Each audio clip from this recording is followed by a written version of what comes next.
A capacity crowd has entered the Francis X. Sweeney Gymnasium at Waterford High School.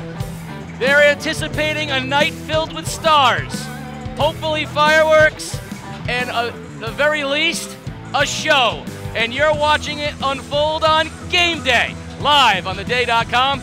Casey O'Neill, along with the sports doctor Keith O'Brien. And sports doctor, tonight's a special night. Whether or not it's a classic, we will see, but the atmosphere is special. This place is juiced up, Casey O'Neill. I'm fired up. I'm ready to go. The 9-0 Lancers, the 6-1 Vikings. Let's get ready for a heavyweight bout here today. Well, you'd be remiss if you didn't talk about Waterford right now. Ledyard's the only team to come within 20. No other teams come within 30. They have been absolutely dynamite all year long. Star power up and down the lineup.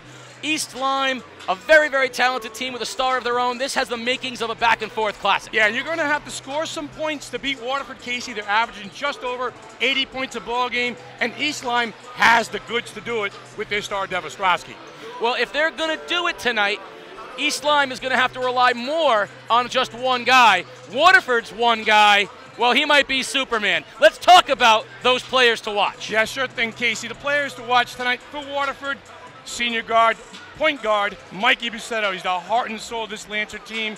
His court vision and ability to find an open teammate make Mikey one of the best, if not the best point guard in the state. Take it to the rim, knock down a deep jump shot. Mikey has gone over 43 times, surpassing the 1,000-point mark for his career. A fierce competitor, Buscetto will be ready to roll tonight versus the Vikings.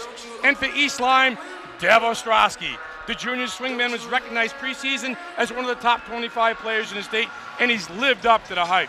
He can take it to the rim, hit the deep ball, or post up on the box. Dev can score from anywhere on the floor. A tremendous defender and teammate. Dev will have to be at his best tonight for the Vikings against the Lancers.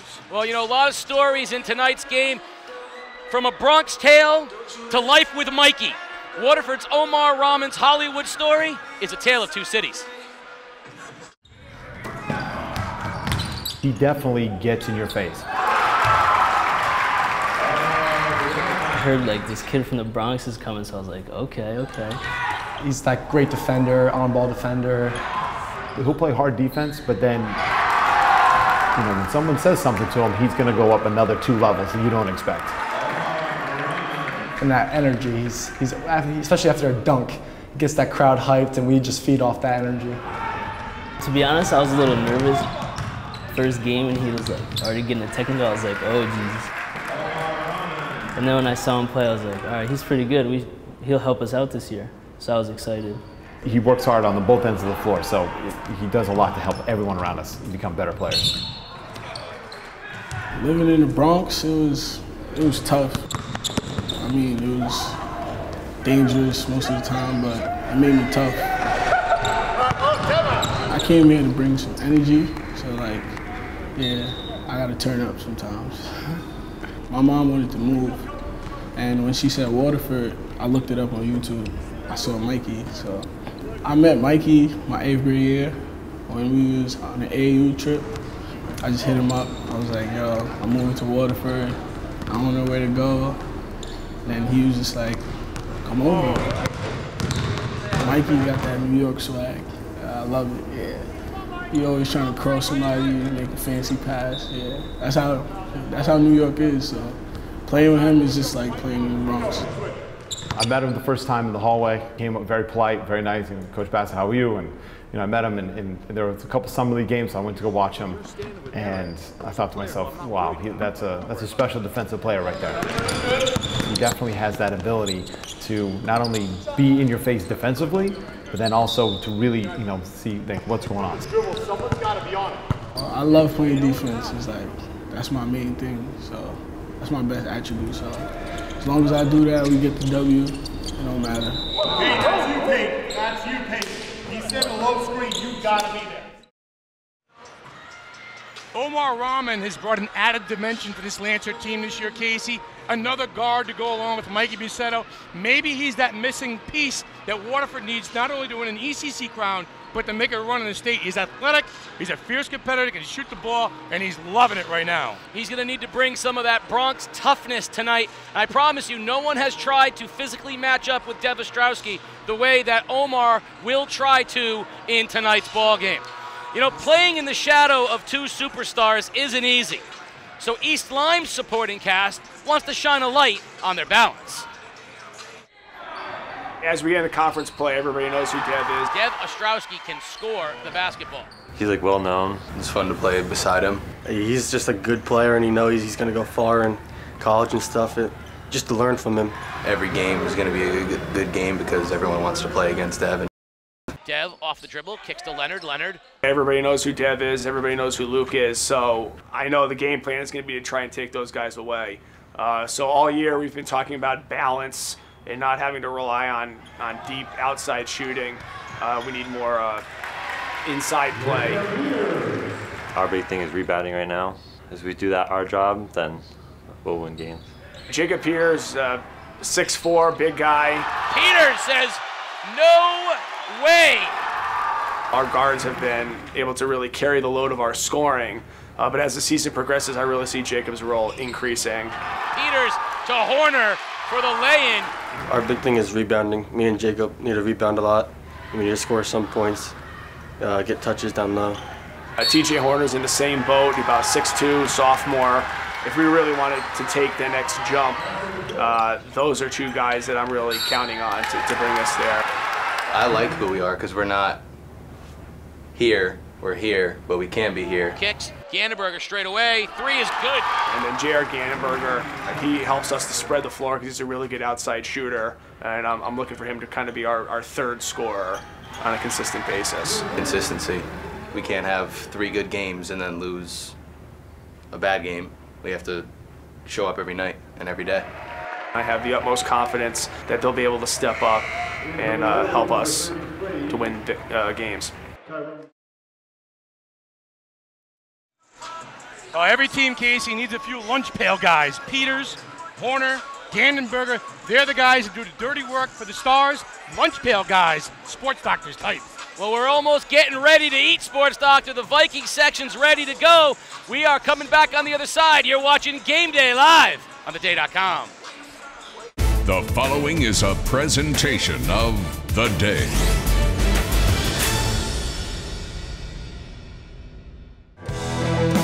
What is the recipe for a classic? Take 2 great rivals, sprinkle in star players, and mix with a rabid cheering section. Then let it simmer. Waterford High School, undefeated at 9-0 and ranked in the top 10 in the state, no team has come within 20 points of the Lancers. Led by the ECC's version of Superman, Mikey Buscetto, who broke the school's scoring record and surpassed 1,000 career points, the Lancers have gelled with Walker Sutman, Liam Spellman, and newcomer Omar Rahman. East Lyme is 6-1, led by Batman and Robin, Dev Ostrowski and Luke Leonard, and they have something to prove off a loss to Ledgerd. Ostrowski has also broken the school scoring record and surpassed 1,000 points. And only a junior, the Viking faithful believe that Dev is better. The X will be cooking, and Lancer Nation fired up as they prepare for the game of the year. It's got all the makings of a classic. It's East Lyme at Waterford. It's Batman versus Superman, and it's only on Game Day, live on theday.com. The atmosphere at the X is electric, and the crowd has filled the Francis X. Sweeney Fieldhouse on the campus of Waterford High School. And Lancer Nation and the Viking crew are ready to go at it. And Game Day has it. Sports Doctor, we are ready to roll a very exciting pregame. The atmosphere is hot. Yeah, place is rocking right now, Casey. Both teams are, getting their warm-ups in, and I tell you right now, there'll be no feeling out process in this ball game tonight. Both teams are going to come out pedal to the metal, especially the Lancers. Oh, there's nothing better than a border rivalry, and that's what we have tonight. 2 rival schools who know each other really well, and when you know each other really well, it's the little things that make the difference. So, Sports Doctor, let's talk a little bit about the keys to tonight's game for both East Lyme and Waterford. I sure think, Casey, this Sports Doctor's keys to the games for the Lancers: guard play. Strong point of the Lancers are the guards, dictate the pace and the tempo. How about spell victory? Junior forward Liam Spellman is the difference maker on both ends of the floor. And how about a little bit of home cooking? Ride the wave and the emotion of Lancer Nation, find a way to get the W. For East Lyme, the Vikings. How about a hot start? Important for the Vikings to get off to a good start and try to take the crowd out of this game early. On the front line, Viking front court, Casey, will have to play big and control the boards. And last but not least, score. Waterford is averaging just over 80 points a game, and the Vikings will have to keep pace with the Lancers. You know, we saw Ledyard take East Lyme completely out of their game, playing a 3-2 zone with a lot of length, and I think Waterford might try some of that tonight as well, but the key to the Ledyard victory was Trevor Hutchins. 25 rebounds, unheard of in a high school game. There were no second chances. Can Waterford replicate that? Well, they're going to try. How about that? The length and the bodies for Ledyard really took away some of the things that East Lyme likes to do. Now you've got Liam Spellman out there. You've got a few other big bodies, for the Lancers. But, do they have the personnel to implement the zone and frustrate the East Lyme offense, especially Luke Leonard? We saw, the length on the perimeter really bothered Leonard. We also saw E.J. Alborn get into the heads of East Lyme, and Coach Bernardi said afterwards, we got pushed around a little bit in that game. We got bullied. I mean, he just came right out and said it. And, does Waterford have the bullies? Walker Sutton up front.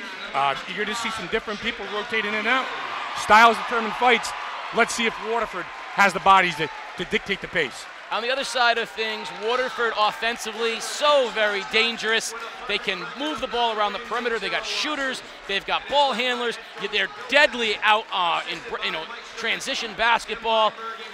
It's not just the Mikey Buscetto show. He might be Superman, but it's the entire Justice League there for Waterford High School. Yeah, and I think it's a bit of a pick your poison if you're Coach Jeff Bernardi in the East Lyme Vikings. Casey, you hit the nail on the head. We saw a game earlier this year between Waterford and Ledyard where Mikey didn't miss from the three-point line. You toss in Roman, you toss in some of these other guys out here, Liam Spellman. They're a handful. They could play in a half-court set, or they could push and play up-tempo as well. If Mikey's going to shoot the ball like he did in that Ledyard game, we can move ahead to the next one. Because he was unconscious. That's something special. But what's more interesting is if he has, a regular Mikey game where he's still talented and he's still making shots, but maybe not purely unconscious, who's the other scorer going to be? Spellman is stepped up, but he's streaky. Sutman's more of a post guy. Rahman's more of a defensive-minded player. Who's going to be the number 2 scorer if Mikey isn't unconscious? Well, you could see Eric Pinch get hot from the three-point line. You could see Omar Rahman go off a little bit. But I actually think that Liam Spellman will be that next best guy tonight for the Lancers if called upon. Well, there it is. He's found himself a home in Waterford. Omar Rahman has become the toughness of Waterford. Let's take a look at the rest of the players in tonight's ballgame. Mikey Buscetto, St. Joseph's Elementary. Omar Rahman, Albert Einstein, 131. Eric Pinch, Southwest Elementary. Liam Spellman, the Southwest Elementary. Walker Sutton, Great Neck. Max Rosella, Ostrowski Elementary. Trevor Yeomans, Great Neck Elementary. JJ Brennan, Ostrowski Elementary School. Tyler Peretz, Ionic Center School. Ryan O'Connell, Quaker Hill Elementary. Peyton Sutman, Great Neck Elementary. Dylan Eckhart, Great Neck Elementary. Caden Maynard, Southwest Elementary. Devin Ostrowski, Ionic Center. Luke Leonard, Lily B. Haynes School. J.R. Gannenberger, Flanders School. Jacob Peters, Lily B. Haynes. TJ Horner, Ionic Center. Brent Simeon, Regional Multicultural Management School in New London. Drew Mengi, Lily B. Haynes Elementary. Nate Diaz, Lily B. Haynes. David Strobel, Lily B. Hayes. Matt Velakis, Lily B. Joey Grubb, Ionic Center School. Alec Elmer, Lily B. Haynes. Joseph Shea, Ionic Center. Sports Doctor, the cheering of the crowd after Sarah Buscetto nailed the national anthem again, said it all. They are ready to lock it in. Yeah, great atmosphere here tonight, Casey. East Lyme fans are here. The student sections are packed. They're ready to go. A couple things I'll keep an eye on. If this game, Casey, is played in the 80s, it certainly plays to Waterford's favor. East Lyme has got to try to find a way to hold the Lancers to about 65 to 70 points. Good luck. Not an easy task. Peters and Spellman, and Sutman to jump it up, and Walk wins the tap. Buscetto quickly gets it to Rahman, and we're underway. Walker Sutman got a nice new look on himself, doesn't he? We're going to talk about that a little later. Rahman with a 3, not his best effort. Ostrowski comes out of pack, up ahead to a racing Leonard. over Mazzella, no good, but the foul, and that is a good start for East Lyme, looking to push against the Lancers.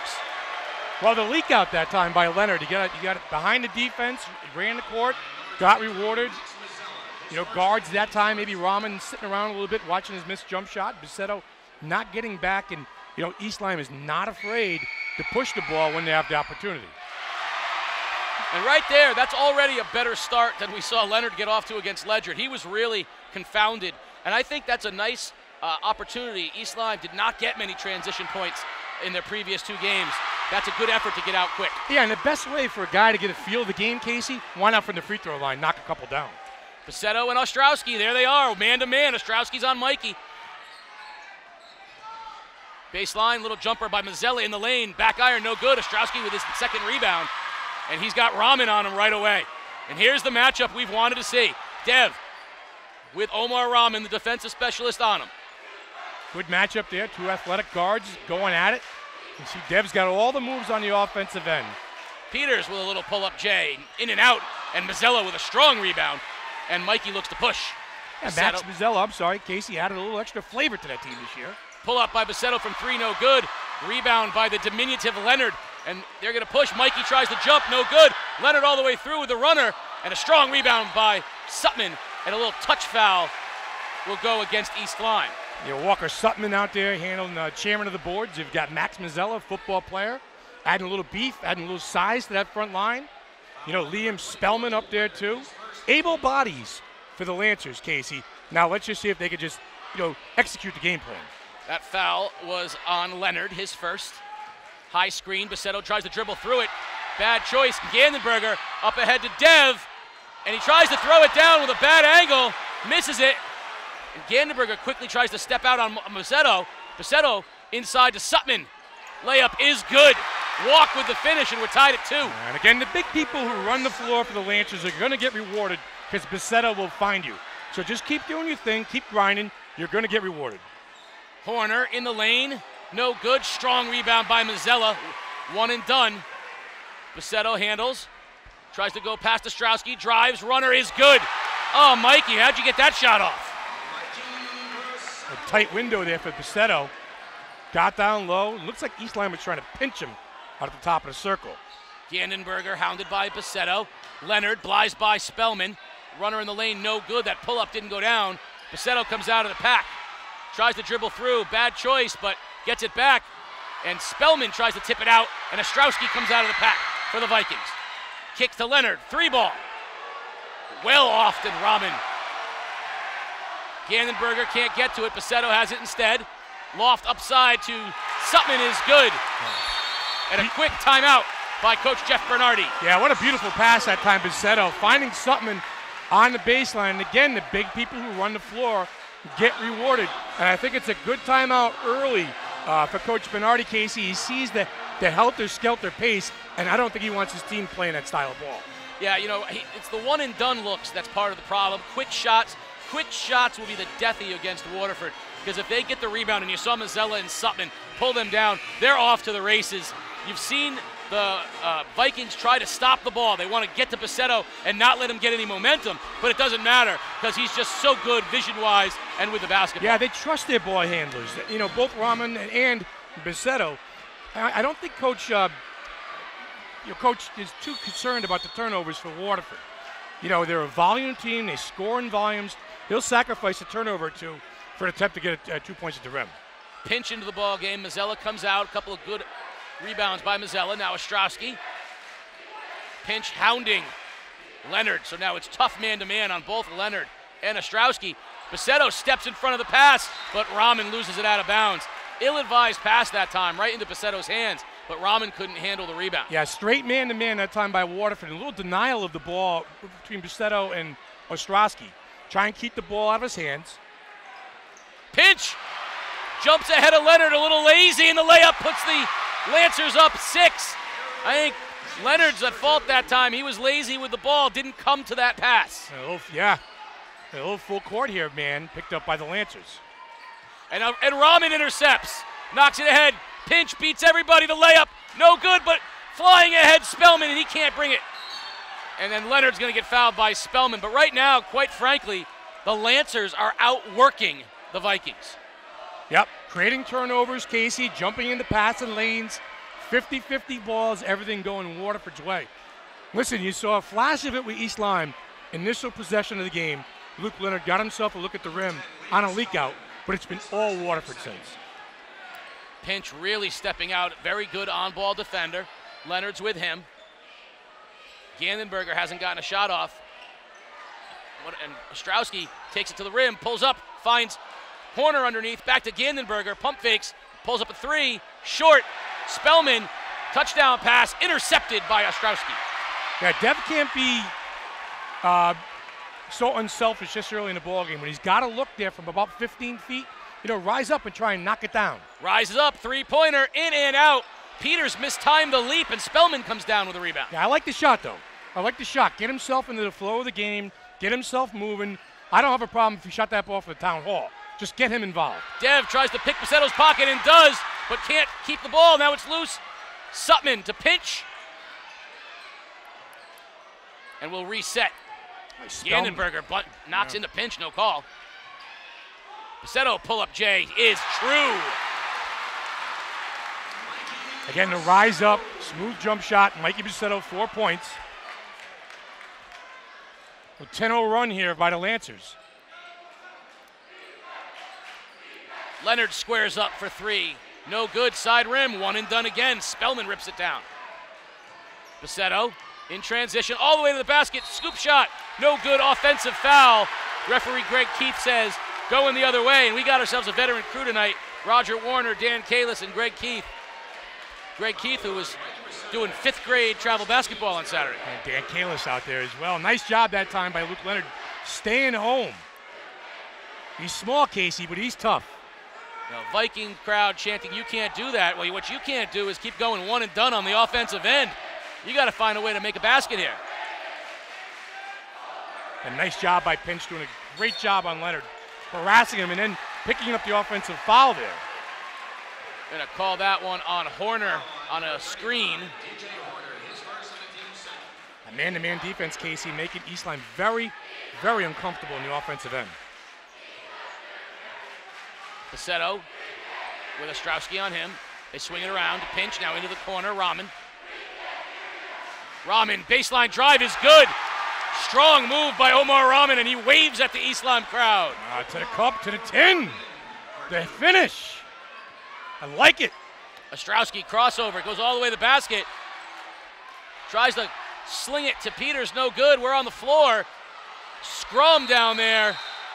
And Liam Spellman comes out of it. Possession arrow will favor. Looks like it'll favor East Lyme. Oh boy, Liam Spellman is one of those kids that'd rather win ugly than lose pretty. Boy, he is scrapping for everything. Drew Mengi checks into the ball game. Gandenberger comes out. There's a nice look inside for Peters. Pump fakes, goes up strong. Blocked by Sutman. When the left-hand finish is good. Jacob Peters, a little bit relentless that time. That's what they need. You got to have it. Bring your lunch pail, son. Get to work underneath there. 2 trips to the hole. Finally get the ball to fly in. Buscetto, great look underneath, but just a step behind Sutman. Out of bounds, it'll stay Waterford basketball. And last week when we saw East Lyme play against Ledyard, Peters got himself in an early foul trouble. Stay out of foul trouble. Stay productive on the floor. Good things will happen. Swinging around. Buscetto, long three-pointer. In and out. Rebound, Horner. Horner gets it ahead to Ostrowski. Mengi swings. Leonard, good look at a three. Side rim, no good. Peters, strong rebound. Goes up strong against Sutman and finishes. On cue. Jacob Peters doing work. Is that the lunch pail you were talking about? That's it. Lunch pail, sandwich bag, whatever you may call it. Tough kid. Buscetto crosses over Mengi. 3-ball, got it.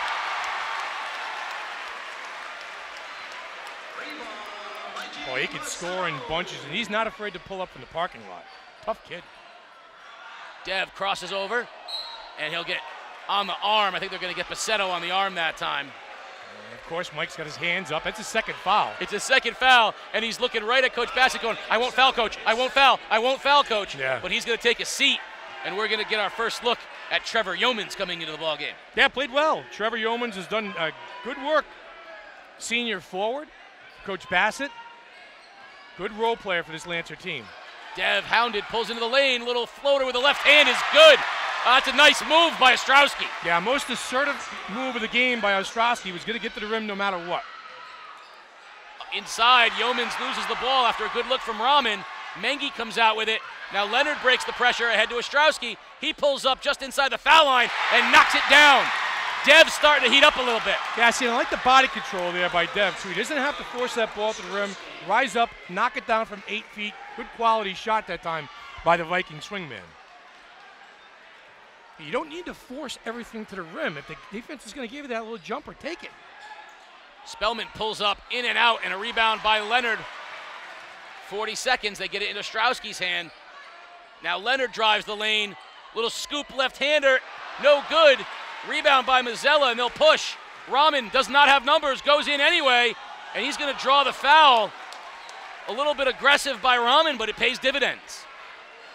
Yeah, Mengi was backpedaling the entire way on defense, and Rahman again to push, the hard charge, the commitment to get to the rim for the Waterford senior. Omar Rahman at the line, he'll shoot 2.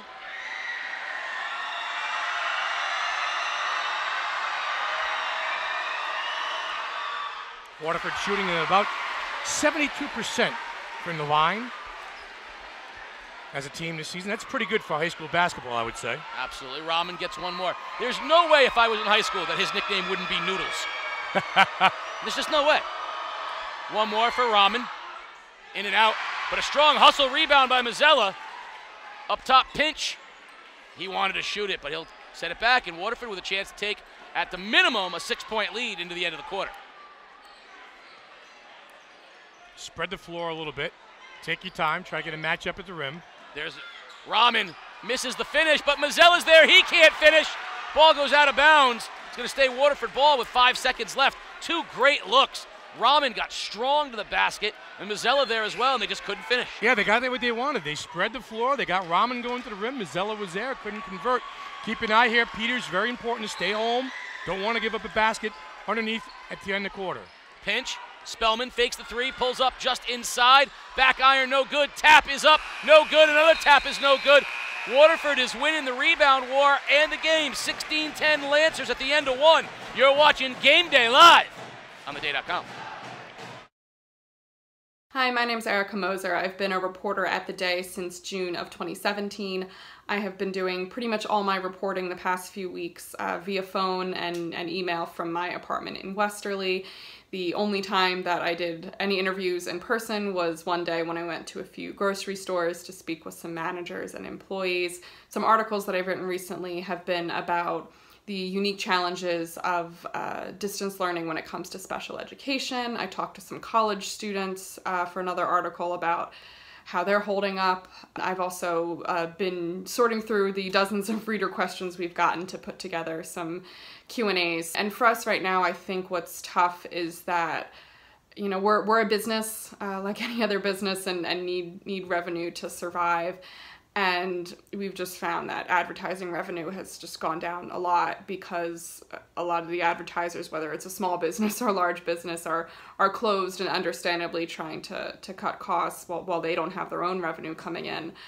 So less advertising revenue for us means that we are trying to rely more on reader subscriptions. And so if you are someone who has found our coverage interesting, informative, sometimes uplifting if we write some of the more positive community stories, if you have benefited from our articles, please consider supporting us by subscribing. All right, Casey, let's see coming out the start of the second quarter how East Lyme now attacks Waterford on both ends of the floor with Mikey Buscetto on the bench with 2 fouls. Simeon into the ball game. They switch into his zone. They're playing a little matchup. Nice look underneath. Spellman to Yeomans. Yeah, good look by Liam Spellman that time. Trevor Yeomans played extremely well for Coach Bassett here down the stretch. Gandenberger with Spellman on him. Pulls up on him. No good. Side iron. High rebound by Spellman. Tough shot that time by J.R. Gandenberger. Back to man, it looks like. Long 3. In and out of the hands of Yeomans. That one was in the jar. Ostrowski, zip pass underneath to Simeon. Kicks back to Leonard. Leonard, wild left-hander in the lane, no good. Simeon pulls down the rebound. On the floor, it's loose. And a great job by Yeomans to come out of the pack with pinch. Pinch, wild runner, no good. Up ahead, Leonard's ahead of the pack.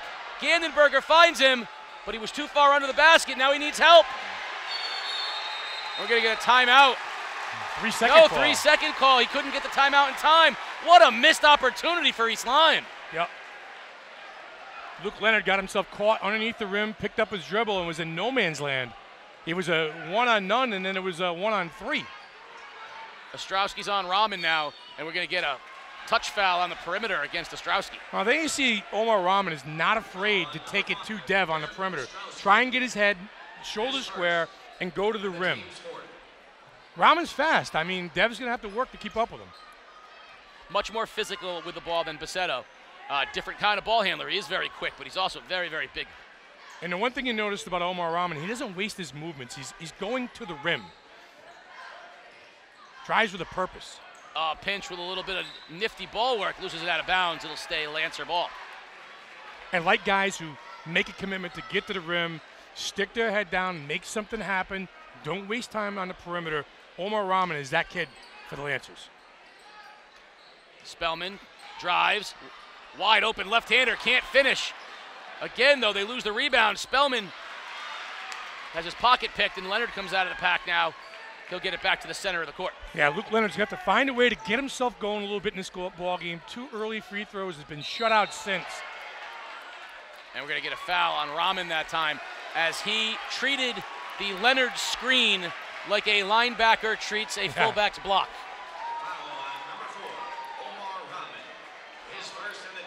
Ran through it. He did. Yes, he really did. It's a statement, though. He's a physical player, and that's how he plays the game. And if there's a tougher kid than Leonard on East Lyme, I don't know. You know, that was 2 kids who just are very physical in how they play. Ostrowski pulls up just inside the foul line. Back iron, no good. Ball loose on the floor. Ostrowski comes out with it. Another one, wild shot, in and out, and they're going to get a foul as Ostrowski was hammered. An unconventional split-leg jump shot. And he'll shoot 2. Yeah, Dev rushing his shot a little bit here early, Casey. His body's drifting left to right, not going straight up and down. Relax, son. Get yourself in rhythm here at the free throw line. Touch the ball, get a feel for the game, and just play basketball. Play natural. Don't force it. He is such a good shooter that I sometimes think he settles for 3-pointers when he could get to 10 feet and 10-foot jump shots when he could get to the rim. I'd like to see him challenge at the rim a little more. I said that last year, and he went and dunked it left-handed over everybody. So if he's listening, I'd like to see him challenge. Yeah, you said wait till he's a junior, and he just threw one down Dr. J style. Spellman with momentum now to Rahman. Rahman looks to drive to the limb, jump step, loses the ball. We're going to get a reach-in foul as Rahman did his jump step. That's going to be on Diaz. But again, you see Rahman that time going to the rim with a purpose. He's got players on the wings. He's committed, like the aggressiveness. Yeah, I mean, every minute that Mikey Buscetto's on the bench and East Lyme doesn't cut into the deficit, that's a wasted minute. That's a wasted minute on the Vikings half.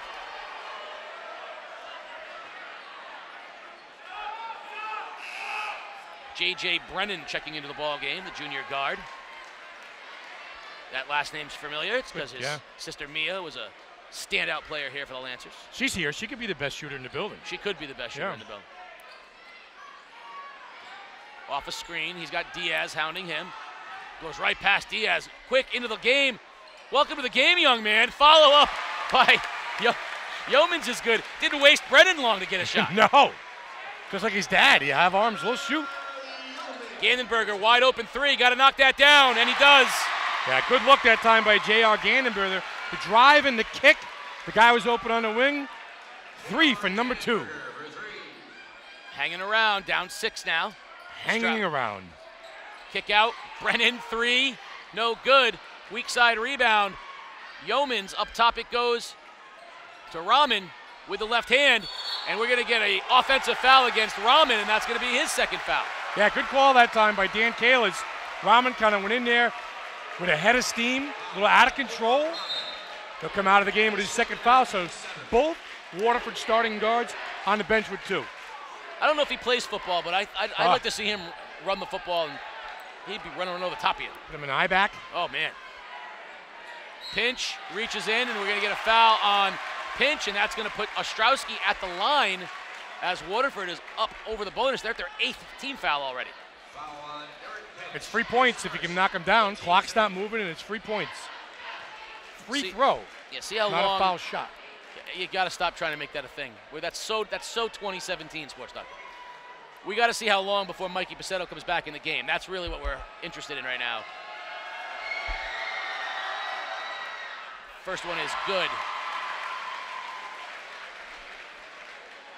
Leads to 5. Closest the Vikings have been in a while.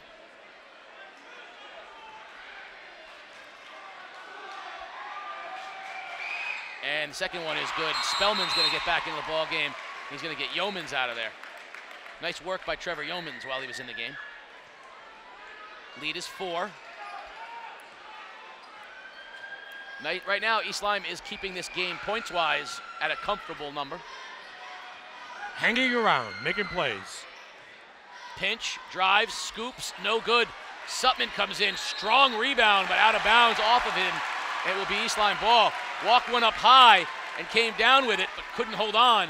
And East Lyme with an opportunity to cut in, and on cue, Bill Bassett going to call a timeout for Waterford. Yeah, we talked about this game, Casey, where the pace and the tempo had to be at. And right now, it's playing into East Lyme's hands. Mikey Buscetto will check back in, try to spark this offense a little bit. Got to trust your senior guard. Won't pick up his 3rd foul in the first half, but we talked about it. East Lyme needs to play ugly basketball, try to keep this thing in the 70s, and not let Waterford run up and down the court. Well, right now, this game's being played in the 50s, which really benefits East Lyme. Right now, East Lyme has 2 goals. One is they have to attack Buscetto and stay home, and because he's not going to go to the basket with 2 fouls. They got to stay home. If they can draw a cheapie on him, absolutely, and they got to attack him on the other end. But also, they got to keep this thing. They have 4.5 minutes left. They got to keep this thing manageable now that Mikey's back in the game. They can't let him, like you said, electrify the crowd. Yeah, and I'd stay aggressive. I'd go right at Buscetto on the offensive end, and I'm sure Coach Bassett's going to try and protect him, maybe put him on the wing, and there he is, on the zone. Yep.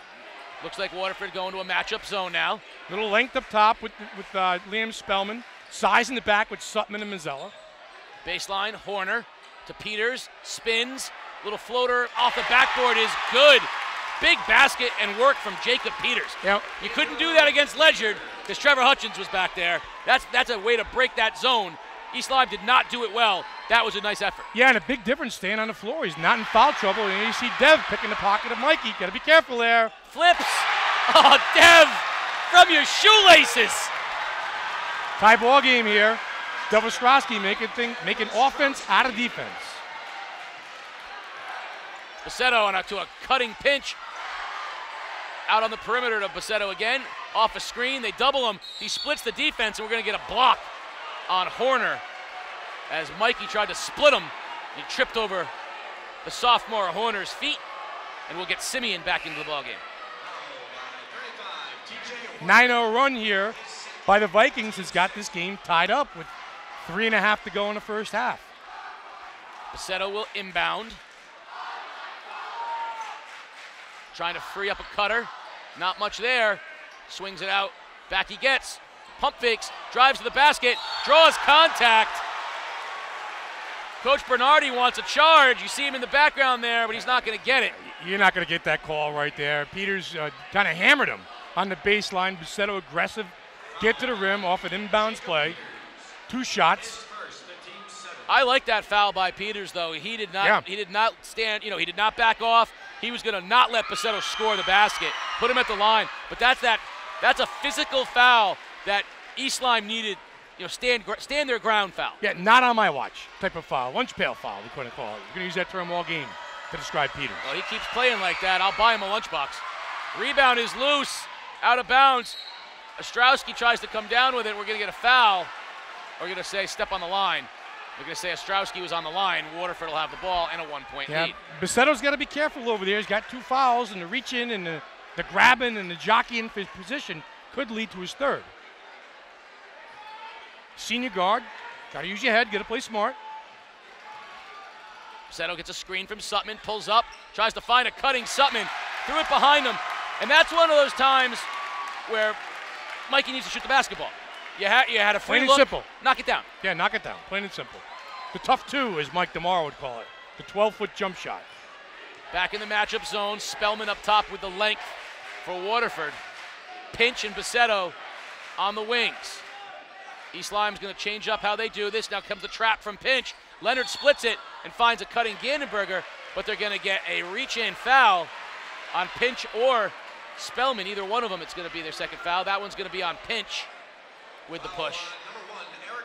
And that's going to put Leonard at the line, and he's going to shoot 2 because that's their 10th, and Brennan's going to come back in the game for Pinch. Yeah, 3 guards over there for Waterford right now with 2 fouls. Trouble. All the guards, 3 guards with 2 fouls, you're right. Leonard into the teeth of Lancer Nation, knocks it down. Luke Leonard, 3 points tonight, Casey, all from the free throw line. Yeah, first 2 of the game, and, yes. and then not another one until 3 minutes left in the game. And missed some open looks. Maybe get your stroke back at the line because he didn't touch the rim on either of those 2. And hard to believe, but East Lyme's got the lead. Buscetto pulls up in Ostrowski's face. Mikey, I like it. Mano a mano. 1-on-1, star versus star. The rise-up jump shot. Number 5 versus number 5. Peters from the baseline with the answer. Hey, Jacob Peters, have the game of your life. 8 points tonight, Casey. Leading scorer right now for the Vikings. Sutman knocks Peters to the ground, and we're going to get an offensive foul as Jacob Peters has come to play. Talk about the role players, the guys stepping up, the rim protectors. You know, Coach Bernardi talked about it after the Ledger game. We were bullied. We were pushed around. Peters has been on the floor, and he's been very productive. I think what you're seeing here is, like you said, styles. Yeah. I think Ledyard can do things to East Lyme that other teams just can't do. Right. And you're seeing that tonight.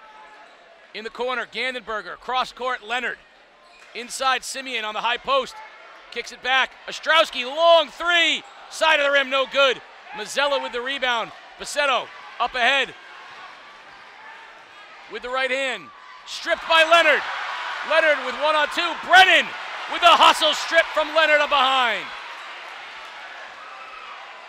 Brennan's aggressive out there. He's not afraid to make plays, get himself going. Buscetto, zip pass inside to Spellman, but we're going to get a foul on the floor against Buscetto before the pass, but that'll put him at the line for 1-and-1. Foul on number 2, J.R. Gandenberger. That foul's on Gandenberger. Well, cheapy there by J.R. Gandenberger. Nickel dimer. 1-and-1 for Buscetto. And that one hit every part of the rim, but went in. 12 points in the ballgame for Mikey Buscetto, leading scorer. Done it from the line, done it from the 3-point arc. Second one is true. And a 2-point lead for Waterford with 1:48 remaining.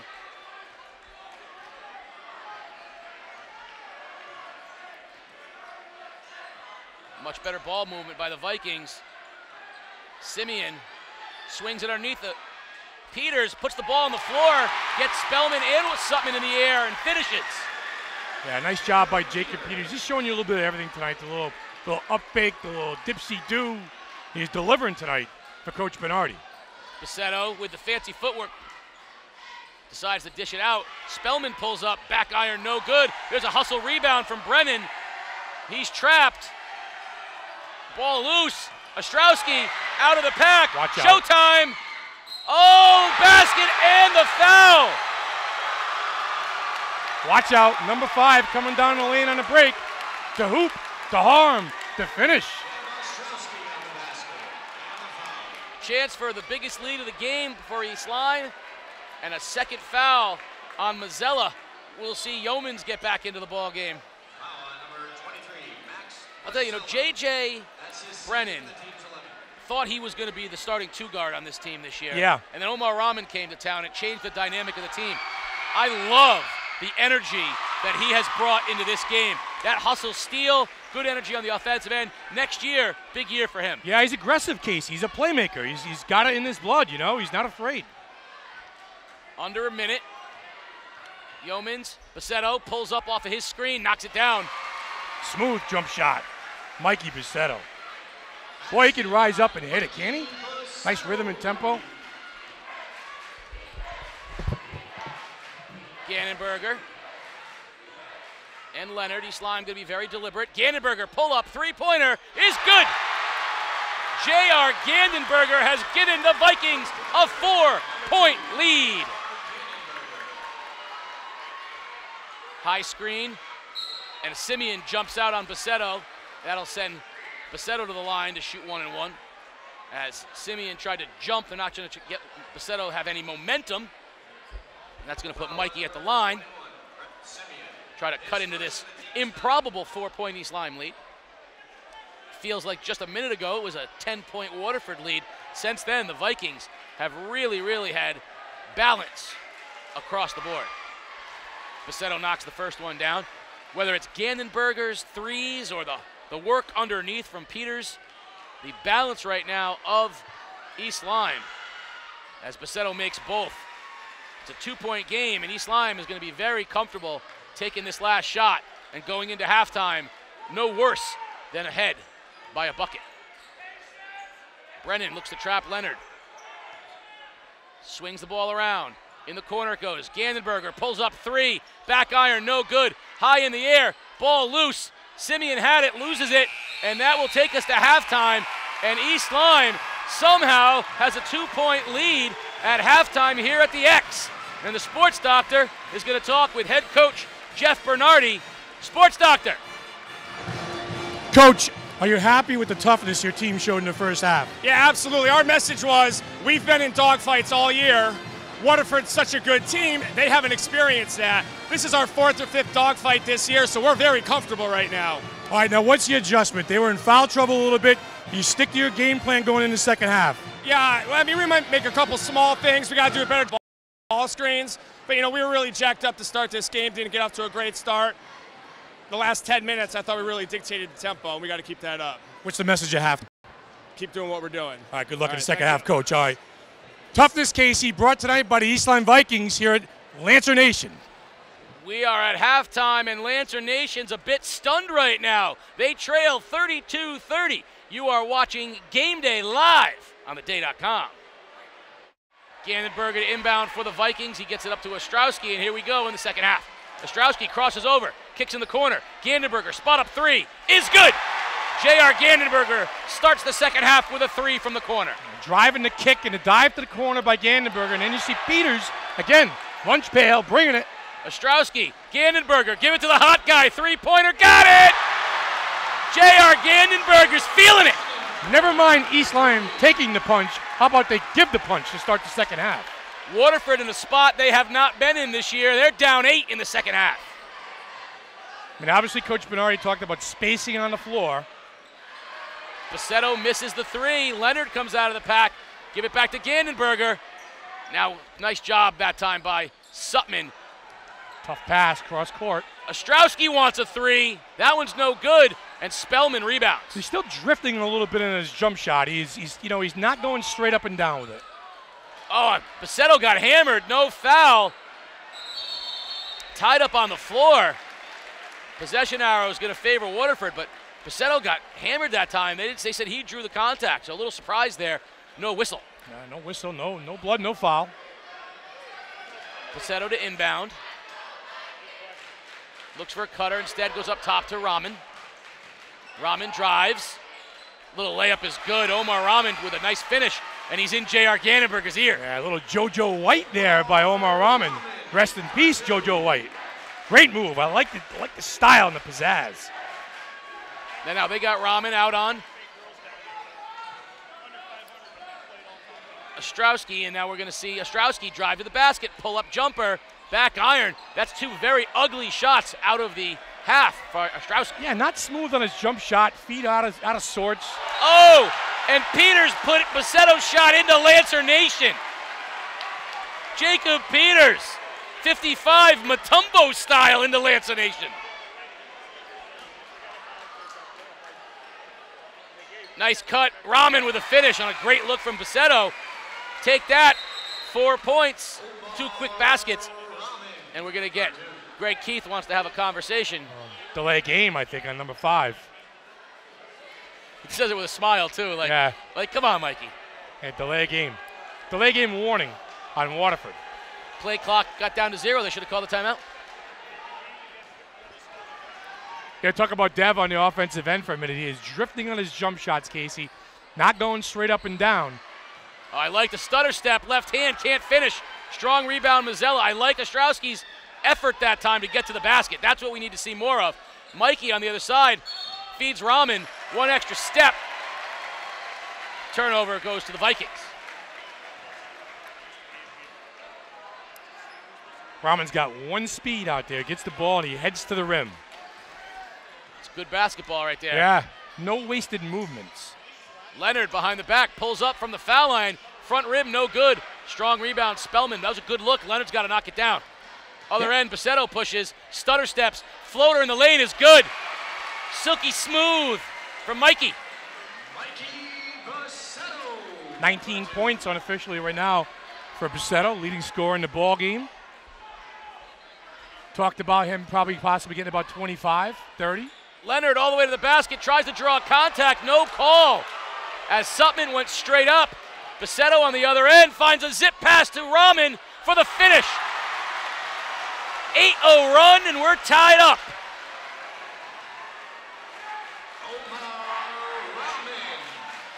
Crowd's back in it.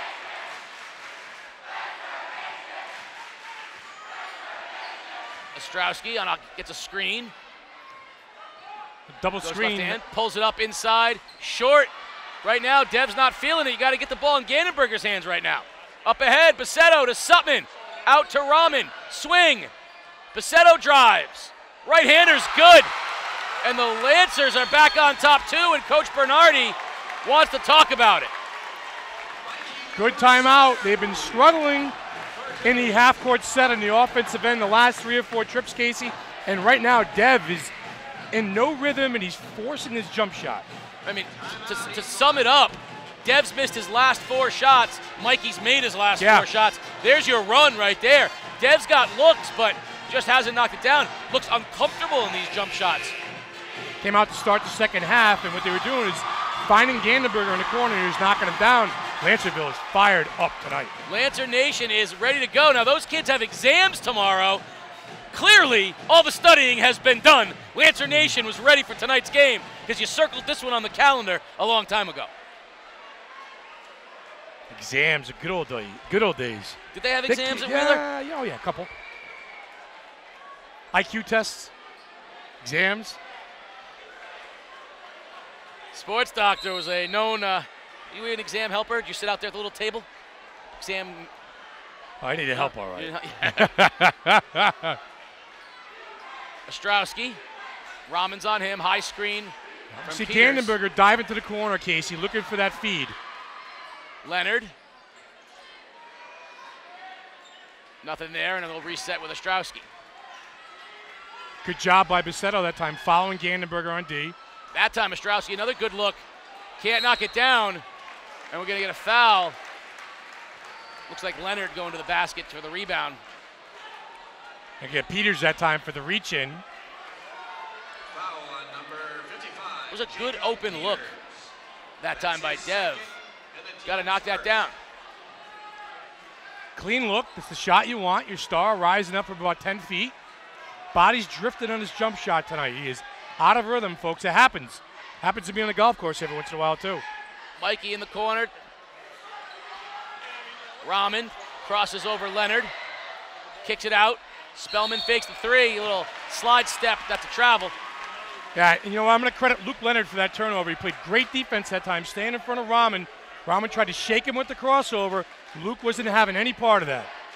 Good on-the-ball, stay-at-home defense by number 24. You know, everything we've seen Ramen do has been with purpose, goes to the basket. That was a lot of nothing. You know, a lot of movement with no real results. Leonard, Spellman got it from behind. Up ahead to Sutman. Sutman one-on-one with Peters. And they're going to call the foul on the ground against Peters, and that's his third. He's picked up 2 quick fouls, and Sutman will shoot 2. That's a play on. Let it go. You know, Spellman or Sutman and Peters had ran through the rim. They were both out of bounds. Sutman at the line. And that one didn't touch any grass. That's going to make a little Walker angry. And he was part of game day? He doesn't look like a leprechaun out there, doesn't he? He'll steal your lucky charms. Walker looking like an angry leprechaun. Be productive, Walker. Come on. But like the guy says, you got to get to the line and calmly knock him down. That's a break right there. That's a brick. That's that too. You're tough on the young stat guru. He knows that, though. I mean, he knows we're buddies. I'll tell you right now, what you wouldn't want to do is get in the box with Walk on the Hill. He'd go 92 right up on the end of the sports doctor. I'd have to bring my heavy hitter drink with me. I'll tell you what, so I've saw you swing the bat. I've seen you swing the bat, sports doctor. I have to bring the drink with me, too. It's going to take more than that. Foul that time. Walker may be a little more athletic at this point in his career than the sports doctor. I would agree. Gannenberger with the basketball. He was hot early, but hasn't had a shot. Now Ostrowski spots up 3. Got it! Good look, Casey. Straight up and down. Great release on the shot by Dev. On the line, that's a 2. Buscetto, shake, bake, 3. Good! Oh, boy, he's good. You know what? It just seems like whenever Dev hits one, Mikey says, I can do better. It's a duel. Doesn't lack confidence, I can tell you that. Ostrowski wants to pull up, goes around on the screen, and we're going to get an offensive foul on Simeon, I believe. Yeah, it's a double screen that time by East Lyme, trying to free up Dev on the top of the circle.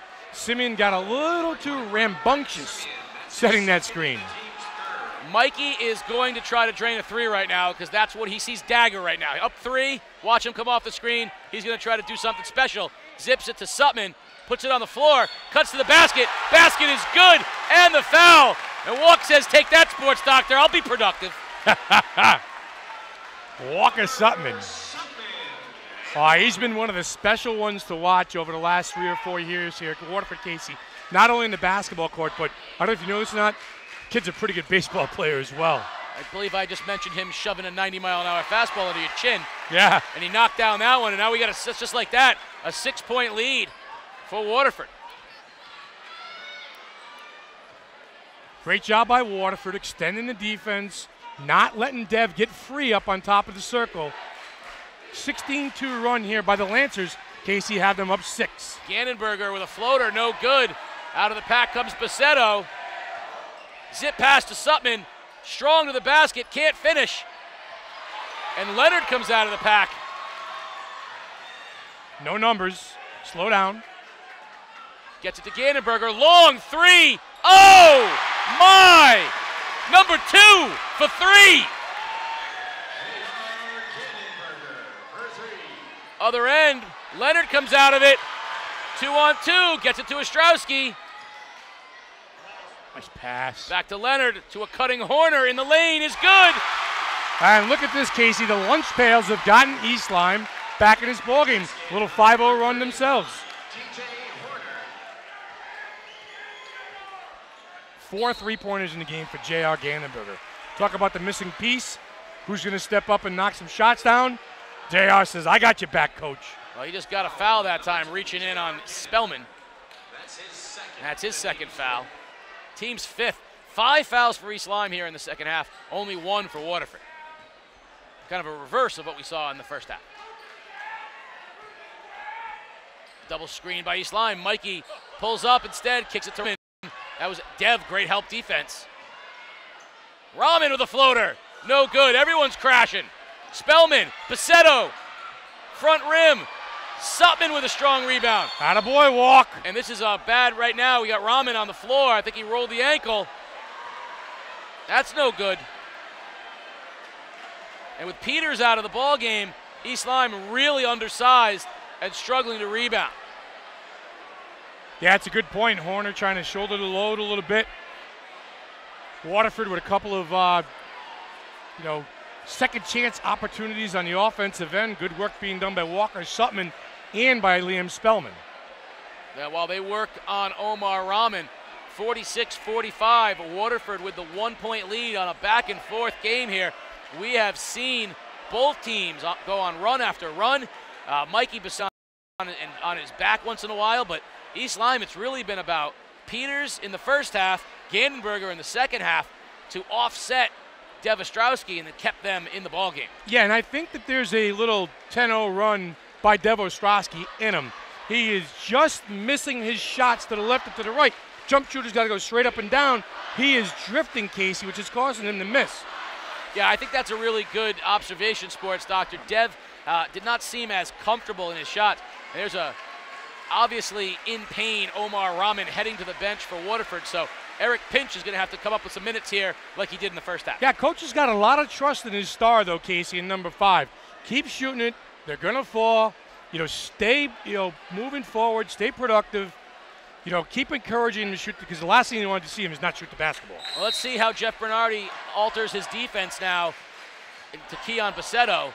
Ostrowski's on Buscetto. They jump the route. Buscetto kicks it in the corner. Pinch doesn't want to shoot it quite as much as his brother did.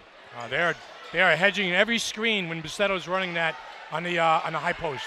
Simeon grabs the rebound, tied up by Yeomans. Possession arrow favors East Lyme, but good hustle play that time by Yeomans to tie him up. The senior's not afraid to mix it up a little bit. Very undersized East Lyme team right now with Peters on the bench. Ostrowski to Leonard, running a little weave, all the way to the basket. Horner on an offensive foul and the rejection. Oh. Sutman blocked the shot, and Yeomans took the charge. Double trouble. The swat by Walker Sutman. What was I talking about? You're a very handsome man. Go get him, Walk. 4th personal foul that time on Horner. Could be a little bit of a play on after the block is made. We're going to see Dave Strobel into the ball game. So with 31 seconds remaining, they're not going to let Peters get his 4th foul. He comes out of the game. And if it's possible, East Lyme's even more undersized right now with Strobel in the game. Biggest player on the floor might be Ostrowski. Yeah, I think you're right.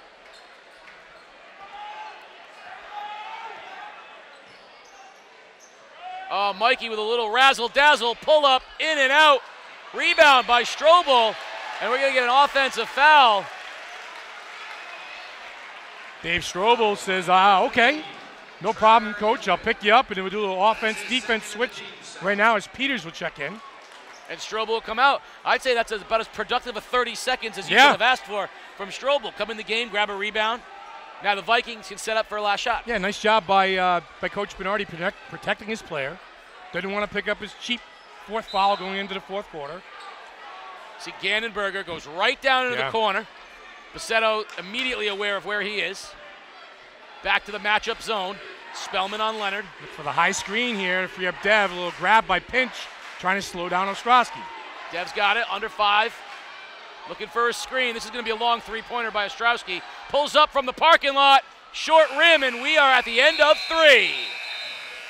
And the Waterford High School Lancers with a 1-point lead over the East Lyme Vikings. Hi, my name is Sarah Gordon, and I'm one of the photojournalists at the day. Documenting this virus and this pandemic in a visual way, I'm sure, is one of the most challenging and important stories of my career, and I'm so thankful to be doing it with this group of people, these coworkers, and in this community. As a photographer, work from home looks a lot different than it typically does. We still leave the house every day, multiple times a day, which means I have the opportunity to tell some of the heartbreaking stories right now of people fighting for their safety and for their security and for the safety and security of their loved ones and their employees. And I've gotten to witness a lot of the heartwarming stories as well, of people coming together and volunteers reaching out and communities finding new ways to support each other. And I've also gotten to find a lot of the slice of life stories of how people are attempting to live their lives and go about a routine, whether that means that playing cards with your mom at the beach looks a little bit different, and sort of breaking out, my camera bag looks different. It's full of hand sanitizer and Lysol and the long lenses that I used to use to shoot sports, I'm now using to help me keep a safe distance. And I don't think I'll ever learn. You can't see me smile from behind a face mask. But while it's essential news my coworkers and I have been doing is free online to read, it's not free to produce, unlike a lot of small businesses or future a little worrisome. So if you can, please subscribe or donate at theday.com. And more importantly, I'm thankful for all the support of the community that we've already seen, from friends who have supplied us with face masks, to community members who have shared their stories with us, to the readers who have reached out with feedback and well wishes. It all just means a lot. So thank you. Stay safe. Fourth quarter, this game, Casey, is a coin toss either way. There's the two pre-stars of the game, Buscetto and Ostrowski. Mikey kicks it in the corner. Gannenberger hounds Spellman. Zip pass underneath. Yeomans banks it in. Yeomans for two. The kiss off the glass. Trevor Yeomans, 6 points off the bench for the Lancers. There's been a Yeomans playing at Waterford for about 30 years, it feels like. The latest knocks it down, gives the Lancers a 3-point lead and a turnover on the other side. You see that exasperated look by Coach Jeff Bernardi. He is now behind his bench, eyeing out the referees, checking things out. Hands on his hips. And he will giving the inbound. stare to Dan Kalis over there. Isn't he a little evil eye? Pretty intense. They're going to send Buscetto off the ball now. They're going to have Pinch run the point, try to free Mikey up in the corner. Ostrowski knocks it out of bounds. Dev that time playing some off-the-ball defense, kind of shadowing Mikey a little bit, jumping into passing lanes, Casey, trying to create a turnover. Buscetto will inbound right in front of his bench. Off the back of Ostrowski, pull up three. Oh, that would have brought the house down. Instead, it'll be East Lyme basketball. Mikey took a page out of the NBA. They did it off of Chris Dunn the other day. This time it was off the back of Ostrowski, and he had that three. We see Omar Rahman trying to work out the ankle. He wants back in this thing like you know he does. Leonard running the point now. Had Ostrowski cutting. Got to pull the trigger on that shot. Leonard gets a look like that, and defensive sags off him. He's got to pull it. Three ball from the corner, no good. Rebound, Simeon kicks out. Ostrowski, long three, front rim, no good. Peters pulls it down. Nowhere to go, gives it back to Ostrowski. He had Gannenberger. Take him to the rim, Dev. Ostrowski all the way to the rim, no foul. Leonard comes up with it. Underneath the Simeon, up top Peters. And the rim, no good. Ostrowski tips. Simeon ripped away by Yeomans. Yeomans work from the senior. Scrum out there right now. In the corner, Pinch, wide open three. Short. Simeon with the rebound. He's fouled over the back. Back and forth with nothing happening. A little frustration right now by the Vikings. 3, 4, 5 looks on the same trip.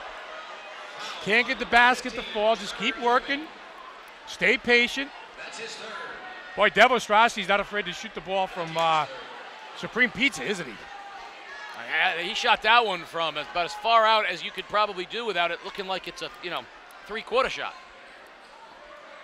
Gannenberger finds Ostrowski. Back to Gannenberger. That's the guy. Instead, cutting Leonard.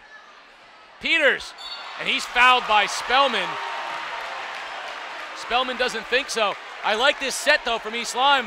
Run in motion. Yeah, and maybe one too many passes the last couple trips for East Lyme as they had looks at the rim. All it need to know is the crowd. They're the ones that told you. Omar Rahman back into the ball game for Waterford.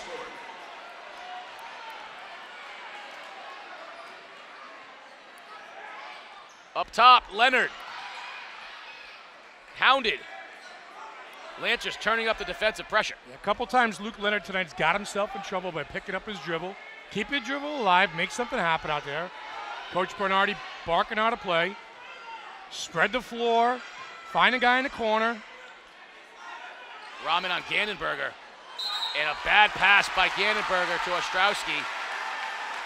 Oh, I think some bad spacing right now, a little confusion on the half-court set for East Lyme. Couple of wasted trips, Casey, for the Vikings. Now here's a lineup that's interesting for Waterford with Yeomans and Mazzella and Pinch into the game. This is the smallest Waterford lineup you're going to see. No Spellman, no Sutman. Buscetto to the basket, no foul. As he drew contact, they said he was straight up with Gandenberger. Ostrowski on the other end blows by and drains the jumper. Went right by Raman on that ankle. Yeah, I like the shot there by Dev, too. That 12-footer, right from the elbow, rise up and knock it down. Buscetto splits, trapped, and he loses the ball, but they're going to get a foul on the floor. It looks like they're going to get Simeon. Yeah, they'll put Waterford in a one-on-one situation. That's free points. Free points for Buscetto at the line. Mikey's getting pushed around a little bit here in this fourth quarter. I think the word is going to be physical with him. I think that's going to be the word, around the state. Yeah. Be physical with him, make him. And I'll tell you, trap him and be physical on those traps because he's going to try to split you. First one, no good. In and out. And Simeon pulls the rebound down. These games right here, these are two teams both vying for a state championship. So these teams act as scouting reports for the rest of the state. Oh, Dev with a floater. Pretty. I like it. Just keep shooting it, son. They're going to go down for you. The rise up. NBN. Nothing but nylon. Dev Ostrowski. Vikings back up one. Raman. Pull up. Got it. Oh, my. Omar.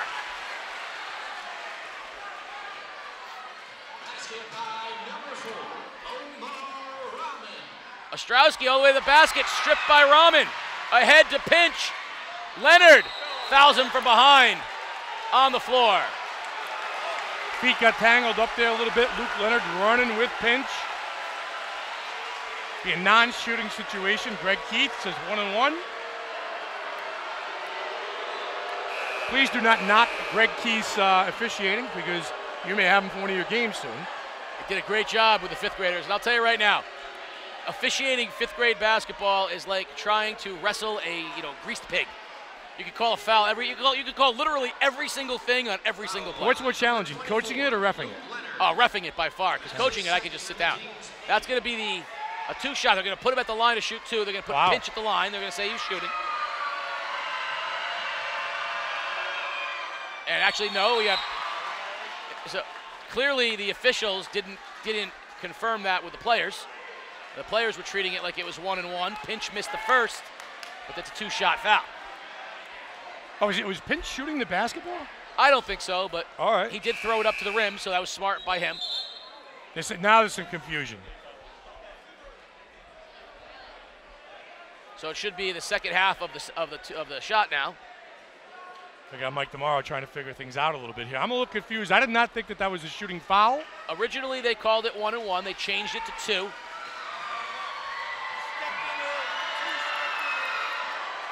All right, so we had a 1-on-1 and a lane violation on Gandenberger. And so now Pinch knocks it down, and he'll get the bonus. So there we go.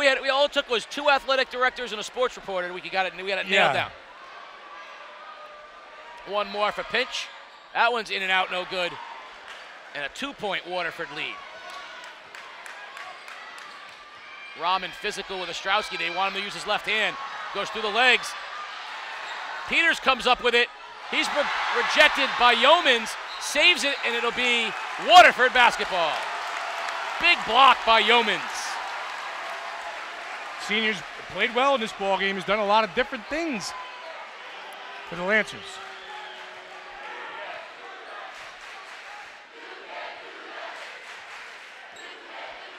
Buscetto drives. Blocked by Peters. Gandenberger comes out of the pack. No foul, Buscetto 1-on-1. Gandenberger, spot up 3, in and out. Leonard, 3-ball. Got it! Luke Leonard puts the Vikings up 1. Use the force, Luke. First field goal of the ball game. A strip steal by Gandenberger, and they're going to get Raman with a foul on the floor. 50-50 balls here, Casey, in the fourth quarter. Last 4 minutes of the game. It's winning time right now. The last couple of trips, East Lyme just a little more aggressive and winning the 50-50 battle. Luke Leonard telling Lancer Nation, bring it, let's go. Crowd is into it on both sides. Great ball game here. Great atmosphere, great ball game. Pinch. Guarding Leonard. Ostrowski has Buscetto. Goes off the screen. Gandenberger from the corner, wide open. Oh, how did that go down? Leonard with the rebound, and he calls a timeout. Gandenberger had that one 3/4 of the way down. Clean look that time by JR. He's got 4 3-pointers in the game, all from the corner. Good clean look. I like the drive, the kick. Just got to execute and knock it down. A good timeout from Leonard. He was tied up down there. You don't want to turn possession over. That's a good timeout. Right, and you see what happens when East Lyme has some good spacing, Casey, on the offensive end of the floor. They get clean looks. When they're all jammed up together, very tough for them to get clean looks at the basket. I'm not knocking Waterford, especially with Sutman and Spellman on the bench. But in the game against Ledyard, if you missed that three-pointer, you weren't getting a second shot at it. Right. Peters grabs that rebound. Leonard grabs those rebounds. They couldn't rebound against Ledyard because of the one-man wrecking crew that was Trevor Hutchins. Yeah, and with that said, Coach Bassett's going to, you see Walker Sutman and Leon Spellman back in the game on cue. Coach must have read your mind. That's why you're a coach. Yeah. That's why you're there. That's why you're coaching that. Colchester basketball is on the rise, Casey. That's right, they're on the rise. We made the point that there was the smallest Waterford lineup you could have. Now they're big again with Rahman, Spellman, Sutman back in the ballgame. Big with a little bit of muscle out there as well with Walk. Oh, wide open under the basket. Horner back into the game. Great inbound play by Coach Jeff Bernardi. Good set play, got to protect the rim. Waterford fell asleep. Pinch drives baseline, gets trapped, finds Sutman. Sutman goes hard to the basket, and he's going to draw the foul. I think Walker got away with one right there, but he draws the 4th foul on Peters. That's huge with 3 minutes to go. Peters has got to just kind of lay off Walker Sutman a little bit. He's not going to, listen, if he hits the jump shot from 8 feet, so be it. But you got to kind of play off him, get a feel for him a little bit. Tough foul for Peters. East Lyme needs Peters on the floor, Casey, for the last 2:56 of this game. You also got to recognize Sutman's a lefty. Yeah. He goes left every single time. Yeah. He's athletic, but if you just step out and stay put, he's not going to be able to go the other way. Challenge him to shoot the jump shot. Don't let him get to the rim. Walker knocks them both down, cuts the lead to 1. Crunch time, Dev time, number 5 time. Goes right by Rahman, drives, dipsy-do. Oh, Dev! East Lyme up 3. On cue, Sports Doctor says Dev time. Let's go to work, son. Mikey, shake and bake, and 1! Anything you can do, I can do better. It's trouble there for East Lyme because you just talked about Peters staying on the floor, and I believe he's picked up his 5th foul. Mikey gets to the rim, draws the 5th foul on Peters. Double whammy, chance to tie the game. Sports Doctor, are you ready? Are you ready to get on the seesaw? Because that's what it's about to become right here. Back and forth at the X. A little bit of a roller coaster ride. Who does Coach Bernardi call on the last 2.5 minutes of this game to fill the gap from Peters, who played a great ball game? Simeon's going to check in. He's a little bit smaller than Peters, but he has a little more athleticism and a little toughness as well. Well, he's not the scorer or the threat to score. No. But here's the thing. Horner's got 4 too. Yeah. If Horner comes out of the game, they have no size. There's no size there at all, and they're going to have to change their approach. But Mikey that time, remember we talked earlier that he takes things personally. That was being taken it personally. And right now, we've got ourselves a brand new ball game with 2.5 to go. The hype, the billing has lived up to the hype. We've got a barn burner here at the X. Ostrowski and Horner. Again, it's winning time. I'm looking for number 5 to get a touch every single time down the floor. Leonard spins and drains it. What a nice move by the little guy. The Batman and Robin. Buscetto splits, kicks to a cutting Spellman, and we're going to get a foul. Coach Bernardi can't believe it. Leonard can't believe it. Coach Bernardi animated, hands in the air. And he's exasperated. You know, Jeff Bernardi may be the best just coach in the ECC now. Is he taking over for Dave Cornish? Yeah, but I'm telling you, he looks like he should be doing investment counseling for some hedge fund in New Canaan. Look at him. Look at the socks, too. Oh, he's got the socks. Yeah, he is. That's the key right there. Got it going. Spellman misses the first, knocks down the second one, brings Waterford within a point, and we are under 2 minutes. How long is it going to take for Dave Cornish to get back to me and say, what do you mean I'm not the best dress coach in the league? Yeah, he's taking it serious this year. He said he's going to be very, very subdued. Yeah. Ostrowski on Rahman, crosses him over, spins, drives, kicks. Leonard, 3 from the corner, in and out. Rebound, Spellman. That ball was down. That's a great set by the Vikings. The ball just didn't drop. Oh, Leonard with a steal. He jumped Rahman going to his right. And with a 1-point lead, they'll take some air out. Yep. Ostrowski. Driving kick to the corner. They're going to get a foul, and Ostrowski's going to shoot 2 with 1:23 remaining and a 1-point lead. Yeah, nice job that time by Deb, but it looks like East Lyme is committed to spreading the floor, get a driver down the middle, and then kick to the corner. You've got Luke Leonard just hit a 3. Gandenberger's made 4 in this ball game already. I like the offensive set the last 2 or 3 trips by the Vikings. Shooting 2, you gotta.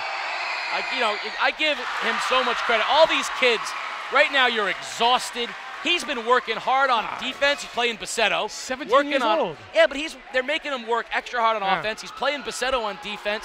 He just got hammered, and he stepped up and knocked 2 down like it's nothing. Nothing but net. That's what it was. Nothing but nylon.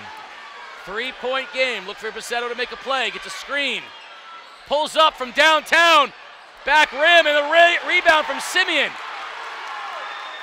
Big rebound there by Simeon. He just came into the game for Peters. Big rebound for number 21. 1 and done for the Lancers. Again, spread the floor. Drive and kick to your shooters. Gandenberger. And we're going to get a carry. A carry against Ostrowski with 56 seconds remaining. Wow, that's a tough call to make right there in a big spot under a minute to go. Wow. All right. You wanted it, you got it. 1 possession game with under a minute to go. Well, let's go back to what we said. Recipe for a classic. You take 2 rivals. Yeah. Good teams. Tremendous. Star players. Yes. Buscetto lived up to the hype. Ostrowski, leading scorer. You mix in a hostile crowd, and it's the recipe for a classic. Here we are, under a minute, 1 possession game. Waterford trailing for the first time in a second half the entire season. Yeah, we talked about pace and tempo going into the game and where this game needed to be played for East Lyme to have a shot. 80s for Waterford, no shot. 60s, 70s, Vikings are right in the ball game. Listen, East Lyme has played a heck of a ball game on a defensive end. Now, Coach Bernardi made the point to you at halftime. Yeah. They've been in these kinds of games all year long. Waterford has not. The last time Waterford was in a game this close, they lost. So that was last year against Waterford. Yes, it was. State tournament game. That's right. So right now, East Lyme reaching down deep. Waterford, first chance to step up in a tight spot. J.J. Brennan on the floor right now for Coach Bassett. Maybe a little offensive firepower. Up top, Spellman, Rahman. Back to Spellman, Simeon, Brennan. 42 seconds. Buscetto comes off a screen. Hounded. Ball's loose. Ostrowski comes out of the pack. They're doubling him. And we're going to get a reach-in foul on Buscetto. And Ostrowski's going to go to the line. He's going to shoot 1 and 1. I think Deb's taking this personally a little bit now. He's not going to give up the basketball. He's the team's best free throw shooter, Casey. Keep himself under composure and get to the line. Third foul on Buscetto. These are 2 big free throws right here.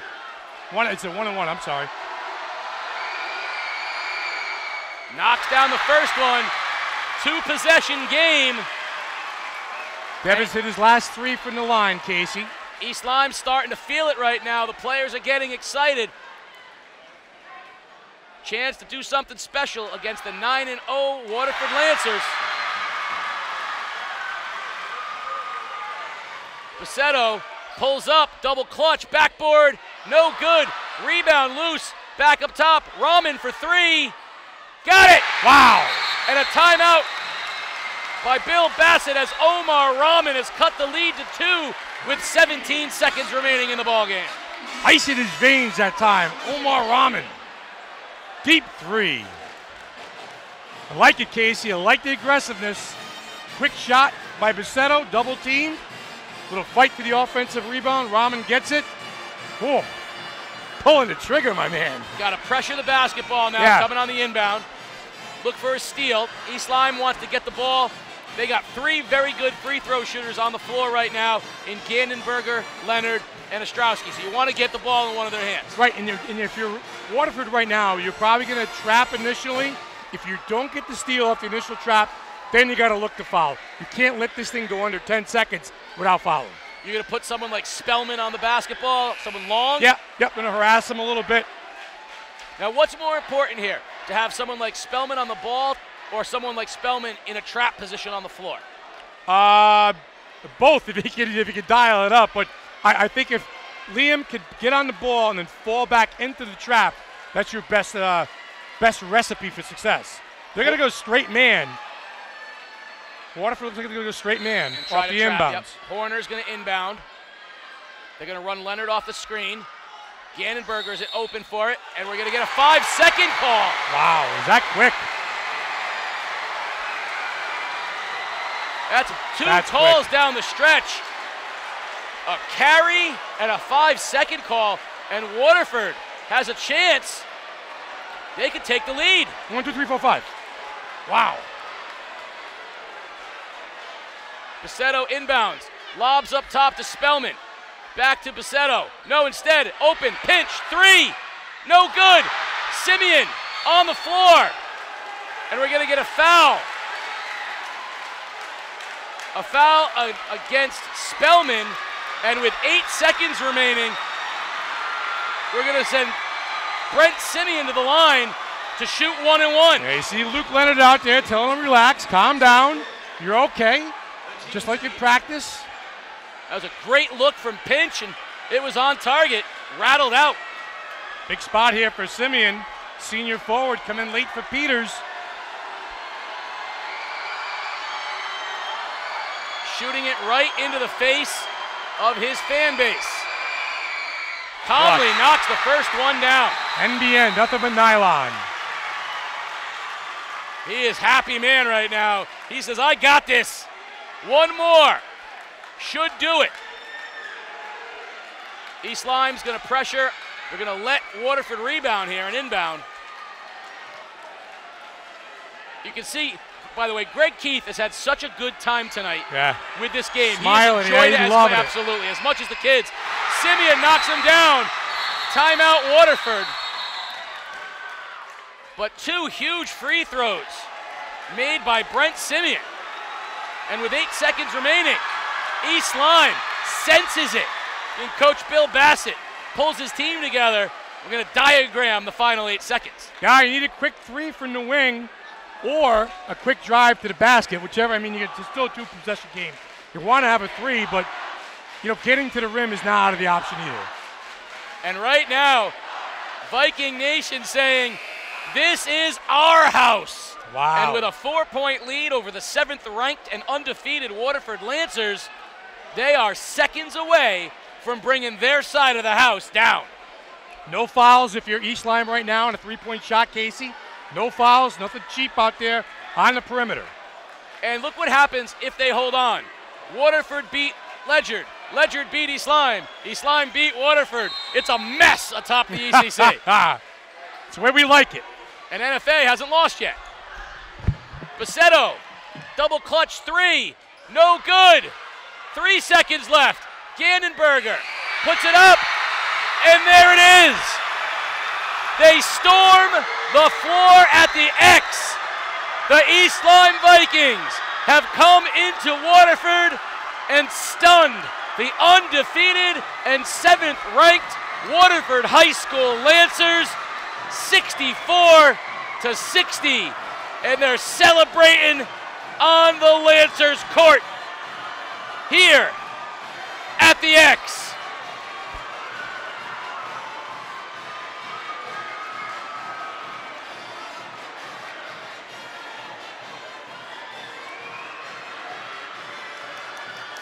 trailing by as many as 10 in the first half.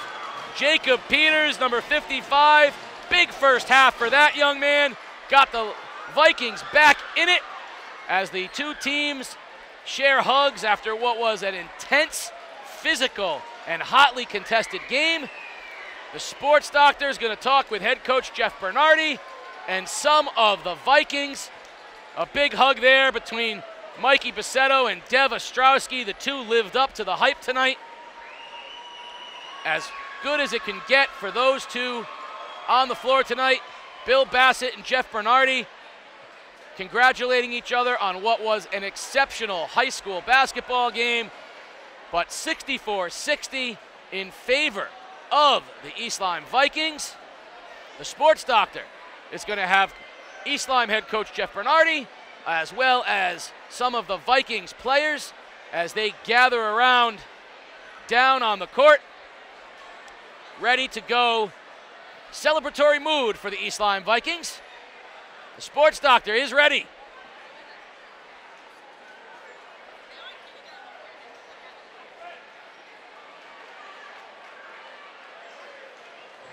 Well, Coach, the reason why I brought the whole team over here, because I think you'll agree with me, tonight was a team victory. I couldn't agree with you more. Outstanding effort. We just locked in 32 minutes. That was an unbelievable effort on our part. Coach, you talked about after the Ledger game, maybe your kids got pushed around a little bit or bullied. Yeah. I think this is a term that used by the Ledger front line. Yeah. How proud are you guys, some of your biggins and big people stepping up and making plays for you? Yeah, it's outstanding effort. I've been saying that we have balance and we have good bigs, and they proved that tonight. I mean, Jacob Peters was a monster today. He had double figures. That's the best game he's ever played. I thought we did a good enough job on the boards. We might have won the rebounding. If not, it was close. So we did everything we had to win, and that's what it took. Well, Dev, let me give you up front here real quick. Dev, it seemed like it took you a little while to get going. Yep. Struggled with your jump shot early. What was the message from your teammates and from the coach to help you bring the team home down the stretch? Well, during halftime, I mean, we were up by how much, like 2, 3? 2. We were just screaming in there, and I know, like, if everyone got this much energy, we all have to, like, do this together. And I don't know, everyone just stepped up. Jacob, TJ, where is TJ? JR, Brent, everybody just stepped up. So it was just a great team effort. So getting a couple good looks out there, 4 3-pointers in the game. What does this mean, for the confidence of the team moving forward the rest of the way? It's awesome. It feels great. Yeah. It feels great. No words. Yeah. No words. Coach, does this mean no practice tomorrow or what? No, we got a game on Saturday. There are no days off in East Lyme. Coach, does this feel good? I mean, this program has been up and coming for the last few years. Does it feel good to come in on the road and get a victory like this? Oh, it's outstanding. I mean, Waterford's an outstanding team. They're 7th in the state for a reason because they are that good. And I think our toughness tonight really allowed us to win the game. Yep. Casey, everybody's got one loss that seems to be in the league right now. I can't figure it out, but I'll tell you what, these next 4 weeks are going to be a lot of fun.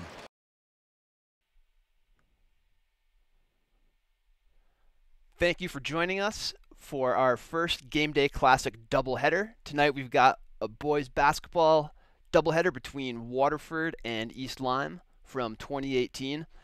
Watching that first game, I actually got a little bit nervous because I was worried that I played the wrong game. Looking at the size of that crowd, looked like a playoff atmosphere, not a regular season game. If you thought that game was crowded and loud and hot in that gym, wait for this next one, the ECC championship game between those same two teams in that same gym. I can remember seeing photos on Twitter of a line of people out the door and into the parking lot of Waterford High School who didn't get into that game. I think maybe that this game that we're about to play is the reason that you now see the ECC boys and girls basketball finals being played at Mohegan Sun. Dev and Mikey, a lot of fun to watch, but both of these teams, a lot of fun to watch. So let's throw it over to the 2018 ECC boys basketball championship game. Stay tuned at halftime. We are going to have a bunch of special guests on for a live video chat. You ran 1,000 sprints, took 1,000 shots, lifted the weights and logged the hours, endured the aches, the pulls, and the pains, all for a chance to be the best. Your chance is here. Waterford has won 10 straight games, and the emergence of J.J. Brennan has given Coach Bill Bassett another scoring option alongside Player of the Year candidate Mikey Buscetto. Their semifinal win over New London was an exercise in overcoming adversity, but they haven't won anything yet. East Lyme played brilliantly in their semifinal win over Ledyard and are within reach of their season-long goal. Dev Ostrowski was electrifying, Luke Leonard relentless, and J.R. Gandenberger clutch, but they are still a game away. After months of ups and downs, joy and pain, it all comes down to this: one game, one night. Lancer Nation and Viking Valley, Mikey and Dev, number 1 and number 2. The ECC Division I Championship game is live, and it's on Game Day, only on theday.com.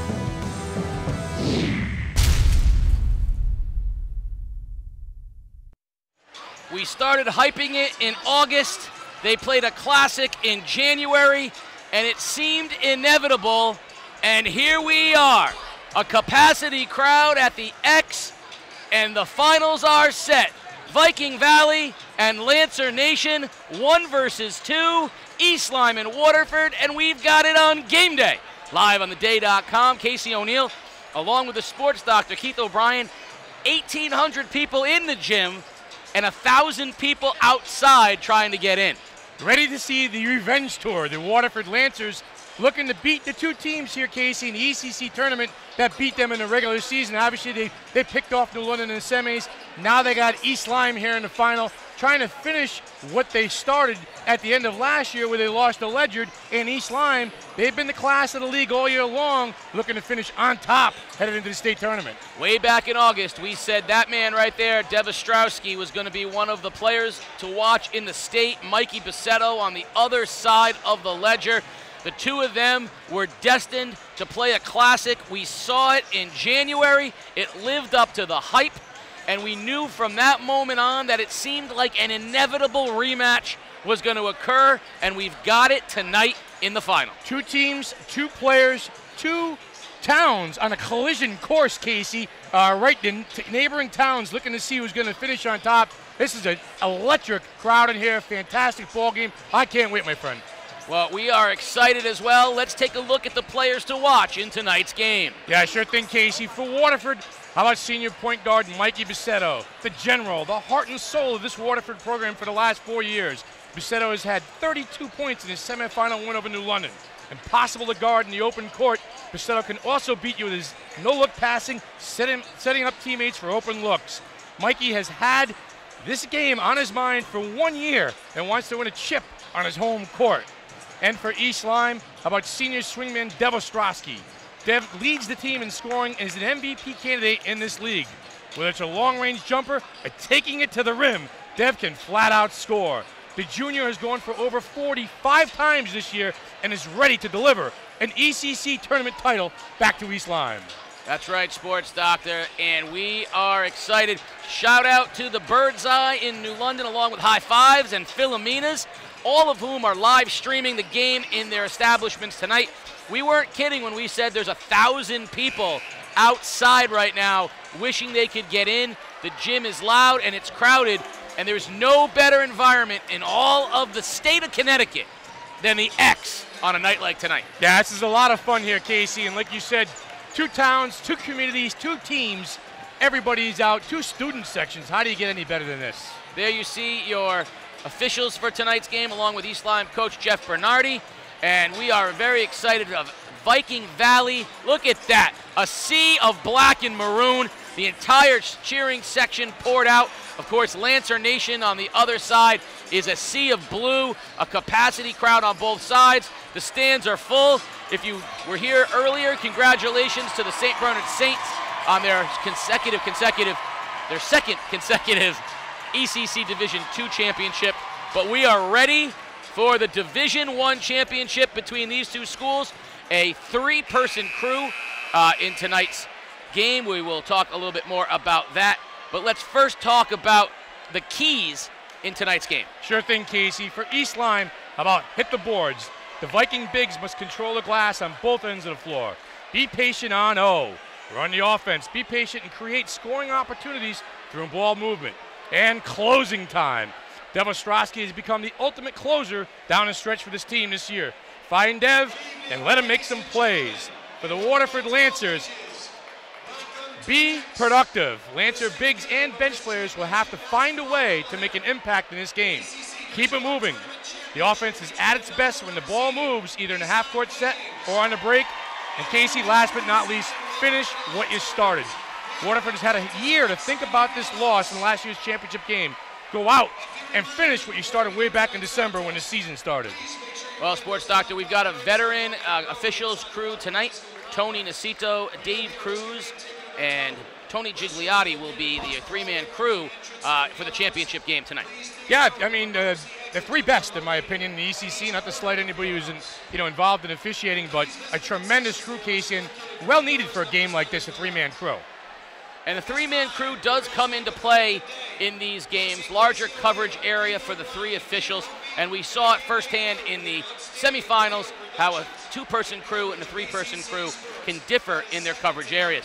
Here's the video from New London Waterford, and you can see where Mikey Buscetto gets fouled away from the ball, but the two-man official just can't track that. He's following the ball, and a clear submarine foul on Mikey Buscetto as he goes hard to the ground. You can also see the official's head correctly turned towards the ball.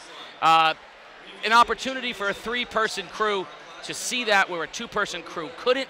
The problem is finding three quality officials who are versed in the three-man style to make sure all of these games have a quality crew. Well, you probably need more situational basketball like that during games throughout the season, Casey, where there are more three-man crews. You know, it's something to be part of it, but to be actually have it all the working parts. So maybe more three-man crews during the regular season, and we'll have them in the postseason. Yeah, exactly that. I'd like to see there be a deeper pool of officials who are versed in the three-person system, and the only way to get them that education and skill set is to have it happen more during the regular season, so that when you come into tournament time, because people forget there are 4 semifinal games because you've got Division I and Division II, so you're talking about 12 officials. I'd like to see more officials versed in it. Tonight, Tony Nacito, Dave Cruz, Tony Gigliotti, this is going to be a very well officiated game. Yeah, and they're not going to miss anything. Again, officials in positions to make calls. That's what it's all about, Casey. And we saw there, in that video, player safety too. Mikey Buscetto got, submarined and cleaned out. Something a little different tonight. The Lancer Nations is where they are, but East Lyme, because they're the home team, via their #1 seed, is in the bench that Waterford normally sits in, closest to Lancer Nation. On the other side, the Viking Valley has turned their backs. They have turned their backs on the starting lineup of Waterford, and they are the cheering section closest to the Waterford bench. Waterford hasn't played on that bench this entire season. That's something. How the tables have turned here, but they are the #1 seed. They can sit on the home court's bench, and Waterford is it possibly to be a visitor on your home floor? Well, fortunately, the tournament decided that Waterford stays Waterford on the scoreboard, because that could have gotten be a lot of fun if when's Waterford, not Waterford. So this is going to be interesting, though, to see does it get in the heads of Waterford at all to not be on their home bench. I wonder if during the game they're going to head over there. Yeah, is that like a boxer going to the wrong corner during a big knockout punch? I would tend to think not. I think Waterford feels just right at home where they're at. I don't think it really matters what bench they sit on. East Lyme, a young team, only two seniors on the roster, Brent Simeon and J.R. Gandenberger, Dave Strobel, there's 3. As opposed to Waterford, where Mikey Buscetto, the senior, and Omar Rahman's a senior, and Trevor Yeomans, and Max Mazzella, Walker Sutman, a veteran senior team. They have been working towards this. They thought they had a chance at it last year. Ledyard took the crown. They're back looking for sort of retribution and sort of the final realization of that championship goal. Yeah, and I think that you said this is winning is a process.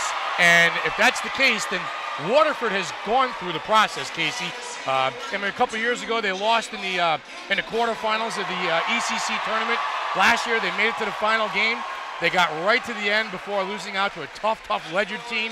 You know, and this year may be their time. I mean, if it's a process, they've climbed every single hurdle of the process. All they have to do now is finish at home. It's one game away, both of these teams. And of course, there is the possibility they could meet one more time with a state championship on the line. You've heard of standing room only. Well, we've got that. We've also got sitting room only, people sitting on the floor of the X. It is a capacity crowd, and we are excited. But first, let's meet all the players in today's game. Buscetto, St. Joseph's Elementary. Omar Rahman, Albert Einstein, 131. Eric Pinch, Southwest Elementary. Liam Spellman, the Southwest Elementary. Walker Sutman, Great Neck. Max Zella, Ostrowski Elementary. Trevor Yeomans, Great Neck Elementary. JJ Brennan, Ostrowski Elementary School. Tyler Peretz, Ionic Center School. Ryan O'Connell, Quaker Hill Elementary. Peyton Sutman, Great Neck Elementary. Dylan Eckhart, Great Neck Elementary. Caden Maynard, Southwest Elementary. Ostrowski, Ionic Center. Luke Leonard, Lily B. Haynes School. J.R. Gandenberger, Flanders School. Jacob Peters, Lily B. Haynes. Teacher Horner, Nyack Center. Brent Simeon, Regional Multicultural Management School in New London. Drew Mengi, Lily B. Haynes Elementary. Nate Diaz, Lily B. Haynes. David Strobel, Lily B. Hayes. Matt Velakis, Lily B. Joey Grubb, Nyack Center School. Alec Elmer, Lily B. Haynes. Joseph Shea, Nyack Center. Buckle in, Viking Valley and Lancer Nation. Here we go. Summer League's over with. We've made it through the two-a-days. We've made it through the sprints, the suicides, the up and down the courts, the extra free throws. This is winning time now. This is championship time. This is a great time of year to be a high school sports fan and or college. Tremendous, tremendous. TJ Horner, Jacob Peters, Luke Leonard, Dev Ostrowski, J.R. Gandenberger, your starting five for East Lyme. On the other side, Mikey Buscetto, Liam Spellman, Walker Sutman, Max Mazzella, and in the lineup, Eric Pinch, the senior guard. Of course, Omar Rahman out with an ankle injury. Sutman, the tip, and of course, right off the bat, we got a scrum. We're going to do it all over again. And a scrum with Liam Spellman and Horner. Go figure. A couple of tough guys going out there. Be productive, Walk. Walk got up, won the jump ball, but that ball went to no man's land. So now we're going to have a jump with Spellman and Horner. Jump ball that time by Spellman, but it's controlled by Leonard, and we are underway. Yep, we see Waterford come out here and play a little 1-2-2 matchup, looks like, Casey, right off the bat, and that's exactly what they're in. Gandenberger went baseline, in and out, and that's the basket that plagued them last time, early in the previous semifinal against Ledyard. Yeah, tight rim over there in that corner. The Viking crowd gonna boo Mikey Buscetto on his home court. Swings it out to Sutman. Spellman and Pinch out on the wings. And the ball movement important for Waterford.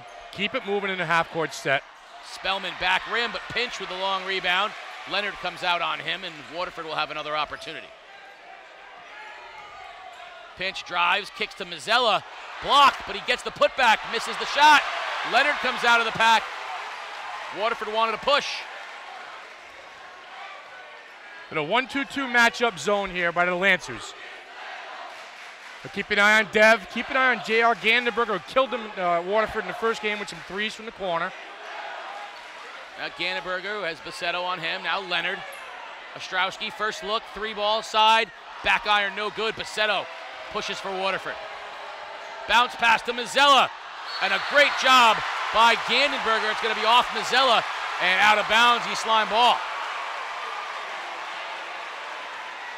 Great vision by Buscetto to find Mazzella, but even better by Gandenberger to get a hand on the ball. Good defense, good help defense coming from, good trail defense by Gandenberger.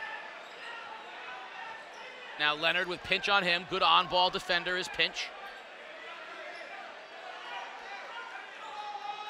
Very deliberate now. East Lyme will reset against this matchup zone. Ostrowski baseline, and he's going to draw a foul on Mazzella, who shut him off from going baseline. Dev trying to attack the zone, Casey. That time trying to go baseline. Max Mazzella a half a step too late. trying to keep Dev off the baseline. Julio Nieves wearing a Viking helmet. Is he one of the Ledger kids? That's one of the Ledger. That's how he got allowed into Viking Valley. And Trevor Hutchins behind him. Wow. That's how they got into Viking Valley. Yeah. They put on the helmets. What about the Colonel crew? Nice look inside. Peters to the basket. And he's going to draw a foul. Jacob Peters will go and shoot 2 for East Lyme. Fouls on Mazzella. He's got 2 fouls in less than 2 minutes. And we're going to quickly see Trevor Yeomans into the ballgame. Jacob Peters, junior forward, plays a little bit of the center position for Coach Jeff Bernardi. Does a little bit of everything. He's kind of a lunch pail kid. Has got himself in foul trouble a little bit, Casey, as we've seen in a couple games this year. He's shooting into his fan section, but that means in the second half he'll be shooting it into the opposing section. Second one is good. And our first point of the game, 1-0. Great matchup, Buscetto and Ostrowski. Buscetto gets a screen, loses the ball. Leonard, but Spellman picks up the loose ball and finishes for the Lancers. Yeah, and what you're going to see, too, is East Lyme is going to double Mikey off that high screen, too, every time down the floor. Gandenberger, Leonard into Horner in the high post. Gandenberger, they like to Horner there in that high post. High post, dive the ball down into the corner to his shooter. Ball movement against the zone. Spins, Spellman steals. Another loose ball on the turf, nobody there. We're going to get another tie-up between Leonard and Sutman and Yeomans. That'll be Waterford basketball. A little tight early. Both teams trying to feel each other out a little bit. A lot of emotion out there. Knock down a couple shots, get yourself into the ball game into sort of a rhythm. You'll be all right. Again, you see the quick double off that high screen, Casey. Buscetto, Sutman with a little fake, back to Buscetto. Just inside the three-point line. Found Sutman, and he's going to get fouled by Peters. An aggressive move by Walker Sutman. He'll shoot 2. Well, if it's Walker Sutman and or if it's Liam Spellman or Trevor Yeomans, if he's in the game, whoever's setting that high ball screen for Mikey better have quick hands and better make a dive to the basket and be ready to score the basketball. A little bit of a unique situation. 2 players on the Waterford starting 5 left-handed. Yeah. So that's usually you try to force players to go to their left, but both Sutman and Spellman are the southpaws. Brett Simeon into the ball game. He'll replace Peters. Sutman makes the first, the second rattles out. And again, East Lyme just trying to find some sort of rhythm to try and crack that 1-2-2 matchup by the Lancers. Gandenberger, long 3, no good. Another weak side rebound by Buscetto. Can get that shot anytime, JR. Run your offense. Zip pass too strong. Buscetto ill-advised, and Leonard picked it off. Mikey's going to guard, and Leonard gets a nice screen from Gandenberger. Leonard pulls up from the foul line. Rattle, no good. Rebound, Spellman. One-and-done situation. Back-to-back trips for the Vikings. Casey, Lancers hitting the boards, crashing well. Triple team that time on Buscetto. Steal by Ostrowski. He's got numbers with Leonard. On pinch, strong to the basket, and they're going to call the block on pinch. That's a good call, and Ostrowski will go to the line. You saw the jump and the triple team that time by East Lyme in the corner on Buscetto. Gave up the ball, and then off to the races was number 5. Gets himself rewarded with 2 free throws. An impossible spot for pinch. Didn't have size, didn't have the numbers, didn't have position. Did his best and draws the foul. Grown man coming at you with a head of steam right there. Knocks them both down right into Viking Valley.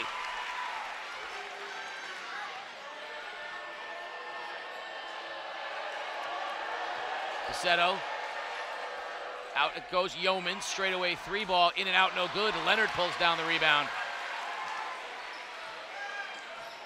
East Lyme takes their time, now Ostrowski. Gandenberger looking for Ostrowski in the high post. Simeon's active out there too for East Lyme. Moves very well without the basketball. Leonard, little floater in the lane and knocks it down. And Luke Leonard fired up from the start. He is relentless. Buscetto in the corner, pinch, 3. Got it. Pinch. Little pinch. Pinch to pinch. The drive and the kick that time. The double team for Buscetto, the floor general. Little flare to the outside and it spread the floor and hit shooters out there. Ostrowski splits. Leonard fakes the 3, drives on Buscetto, hangs in the air, stolen by Spellman. Quick outlet pass to Pinch, and he finishes with the layup. Great outlet pass by Spellman. Lancers are fun to watch when they're in the break. Get up and down the floor and pass the basketball so well. Ostrowski wanted the ball. Leonard tried to zip it inside, stolen. Out of the pack comes Buscetto. He's got numbers, misses the layup. There's Spellman with a tip. He can't get it to go down. Out of bounds, and it'll stay Waterford basketball. Ball's off of TJ Horner in the corner. First look at J.J. Brennan coming into the ball game, the sharpshooter for the Lancers. He replaces Pinch, and Peters will come in replacing Horner. And I'll get our first look at Drew Mengi also into the ball game for the Vikings. Buscetto, quick trigger 3. Good! Mikey, I like it. And they'll rise up before the double team can come. The knockdown. Mengi, high post Simeon. Harassed, back out Leonard. 3 ball, no good. Spellman tips it to Buscetto. Mikey's gonna push. Dev tries to stop ball. Brennan now in the corner. Nice job by Mengi out on him. He thought about it, didn't he? His sharpshooter was ready to roll. Mikey splits, fadeaway, no good. Walker Tupman tips it back, but Leonard, he's got Ostrowski with Buscetto. Misses the layup. Mikey bothered it. Got numbers. Spin, cut, no good. Sutman with a layup, and he's fouled. Great rebound by Sutman. He's fouled on the floor. Yeah. Shoot 2. Waterford pushing the basketball, Casey. They're on an 8-0 run right now. They're up by 6, and they're flying. End-to-end action. They are at their best when they push and force the pace and tempo of the basketball game. Uncharacteristic miss on the layup by Ostrowski. Buscetto pushes it the other way, and then just work by Sutman, who misses the first one. Just a little outwork on the boards that time. You hit the nail on the head. Spellman and Walker, both those kids outworking, Peters and Simeon right now. A Lucky Charms chant going out from Viking Valley. Wonder who started that. But the Angry Leprechaun knocked the second one down. Did you steal his Lucky Charms? He stole mine.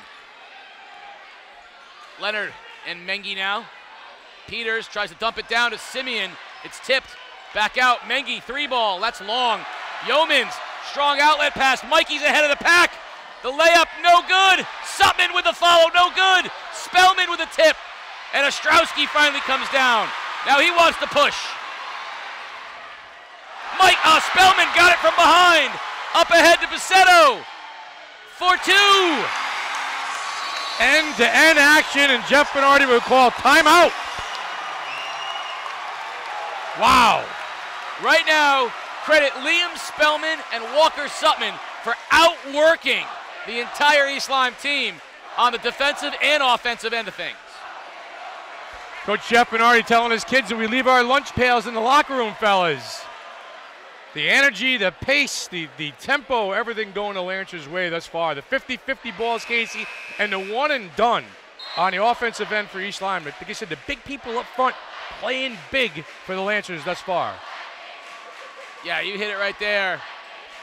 And really, it's at this point, it's just a little bit about the effort. I'm sure the message by Coach Bernardi was we got to pick up our intensity on the glass. And you got some breakouts, too. You got Buscetto leaking out, and pushing the pace and pushing off of a miss.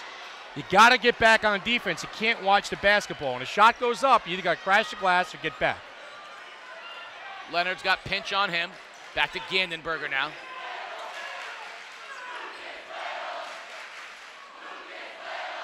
Inside it goes. Ostrowski pull up from the free throw line. Short. Gets his own rebound. Does it again. And the second time, he misses again. And Sutton goes up high. That tight rim over there. Oh, Gandenberger intercepts the pass. He's got numbers. To Ostrowski. Drives on Sutman. Hangs in the air. And we're going to get a block on Sutton thanks to the good body control from Dev Ostrowski. That's a good call. Jigsy had that one right. Walker was leaning a little bit. The good upward movement to the basket by Dev. Walk was leaning a little bit. That was a good call. That's good body control by Ostrowski in the air. Menge's going to come back in the game, replace Gannenberger. So 4 free throws and 1 field goal by Leonard. The scoring for East Lyme in the first quarter.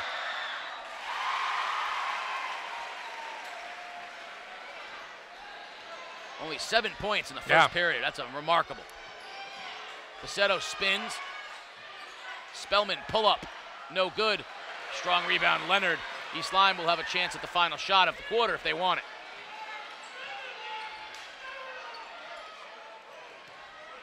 Leonard now, they'll wait till about 10 seconds and then they'll move. Tipped ball, intercepted by Yeomans. Now Waterford gets the final crack. Buscetto drives underneath. Spellman tipped again. It's going to go out. Ostrowski off to the races with Mikey. And they're going to get a foul as Mikey reached, grabbed Ostrowski before Dev could finish. And with 3 seconds left, he'll go to the line. Surprised he didn't knock that down? Yeah, I'm surprised he didn't flush it. He's a handful on the break, isn't he? I'd have to get in front of him and guard him. It'd posterize you, Casey O'Neill. Yeah, I wouldn't want to be any part of that. And the roll goes down. 1 more for Ostrowski. 5 points for Dev. All 5 points coming from the free throw line tonight. So, if his shot's not going, at least he's getting himself to the line. Enough time for Waterford to get the last shot of the quarter off. Ostrowski knocks it down. Sutton, the baseball pitcher, will inbound. Fires a fastball. Spellman, Buscetto, half-court shot. Good if it goes. Mikey! Oh, my God! He is Superman! A 3-ball from half court. And at the end of 1, the Lancers are up 8. Come back for the second quarter. You are watching Game Day live on theday.com. Hi, I'm Peter Hawapi, Director of Multimedia at The Day. Normally this week, I'd be out on the baseball or lacrosse field getting ready for Game Day's first live broadcast of the spring sports season. But like all of my colleagues from The Day's newsroom, I'm now working remotely because of the coronavirus. Even with this challenge, my coworkers and I are working every day to bring you stories from the local community. When I heard that state parks were overflowing because there were so many people looking to get outside, I put together a story with suggestions for 5 less crowded hiking areas that you could go explore. I also talked to New London residents who are organizing a nightly 2 minutes of noise as a way to stay connected with their neighbors even when they're stuck at home. Right now I'm working on a story talking to local musicians who've had to cancel their live performances and are now live streaming concerts from their homes. Hopefully, during the fall, we'll be back out bringing you live coverage of local sporting events. But in the meantime, we need your support more than ever. If you value having an independent source of local news and information, there's 2 ways that you can support The Day. You can subscribe by going to theday.com/subscribe, or you can make a one-time donation to us via the local news fund at theday.com/localnewsfund. This is a really difficult time for everybody, us included, and on behalf of all of my colleagues, I just want to say thank you everybody who has supported us so far. Boy, it's great set play, like you said. Tremendous. You know, the baseball pitcher to Spellman lays it off for Mikey. The bank is open. 3 points. That's fantastic. And all of a sudden, an 8-point lead for Waterford. And East Lyme suddenly underneath it. Ostrowski drives. Intercepted by Pinch. Pinch ahead of the pack. Gannenberger hustles back, but Pinch finishes. And the biggest lead of the game is 10. Yeah, offense off of defense here for the Waterford. Leonard tries to go into the lane over Sutton, can't finish it. Waterford sensing some momentum right now. Buscetto, 3-ball. No, he doesn't get the roll. Leonard to Ostrowski in the corner. Gannenberger. He drives, pump fake, fadeaway, baseline, no good. Weak side rebound. Spellman keeps it in bounds. They're going to say he was on the end line. Horner and Walker Spellman working hard in the paint, down in the block. Waterford, 10-point lead. Biggest lead of the game. East Lyme, Gandenberger will inbound. Ostrowski with the left hand. Out it goes Leonard. High arcing three is good. Boy, did East Lyme ever need that three-point shot by Robin. Extra pass, good basketball, stay with your stuff. Buscetto in the lane. Oh, that's the friendly rim right there. Mikey was blowing on that one. You don't think he's taking his championship game personally? Wow.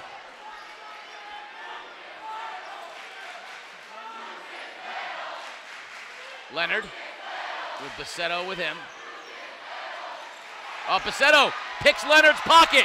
Shades of the reverse in the semifinals. And Mikey finishes. 12 points for the senior tonight. Wants to go out in style. I just saw him taking a peek at the scoreboard. Too early for that, Mikey. Leonard harassed. Needs help. Gets it to Ostrowski. Drives. Pulls up from the foul line, and jumper is true. You like that look that time from Dev. Stepped in, got himself into the paint, rose up, and knocked down the J. Buscetto gets the high screen. Long three-pointer. In and out. Rebound Peters. Starting to feel it, isn't he? Leonard swings. Ostrowski, three. No good, front iron. Leonard with the steal. And he's out of bounds. That'll be Waterford basketball. A little pushing going on down there. Mikey got away with one there. A little overzealous over there. Lucky he wasn't called for a foul. Playing with a lot of energy over there. J.J. Brennan back into the ball game. He'll replace Eric Pinch as Waterford looks to get a shooter on the floor.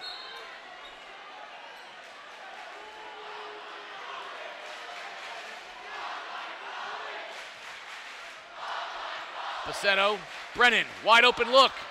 Back iron, no good. And Spellman out-hustled Ostrowski, but tipped it out of bounds.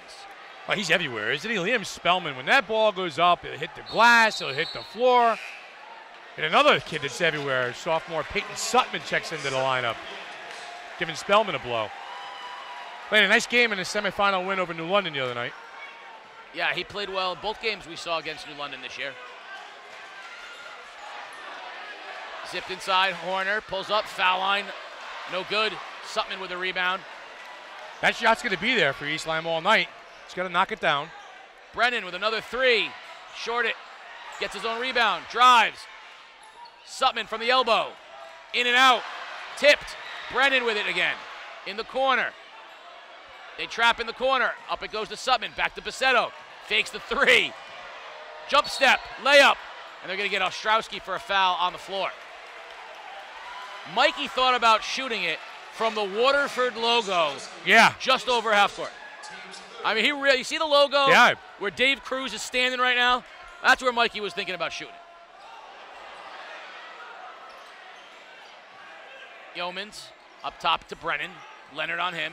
Goes by with the right hand, and he draws contact. The smallest guy out there, J.J. Brennan, all the way to the basket, draws the contact on Peters, and he'll shoot two.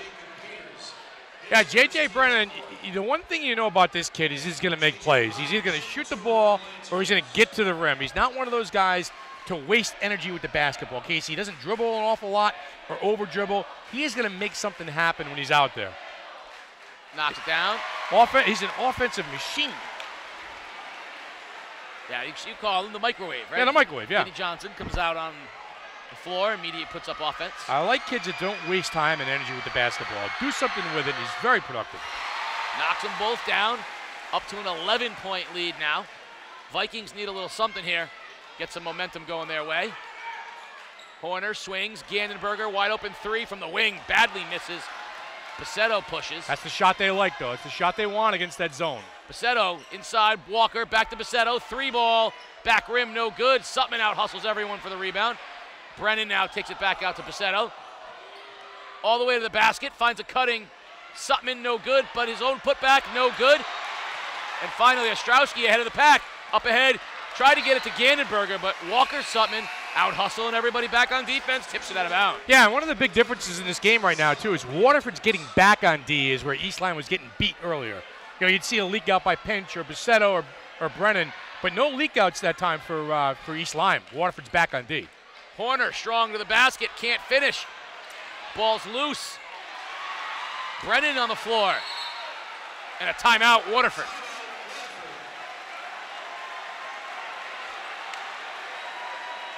Good work for J.J. Brennan.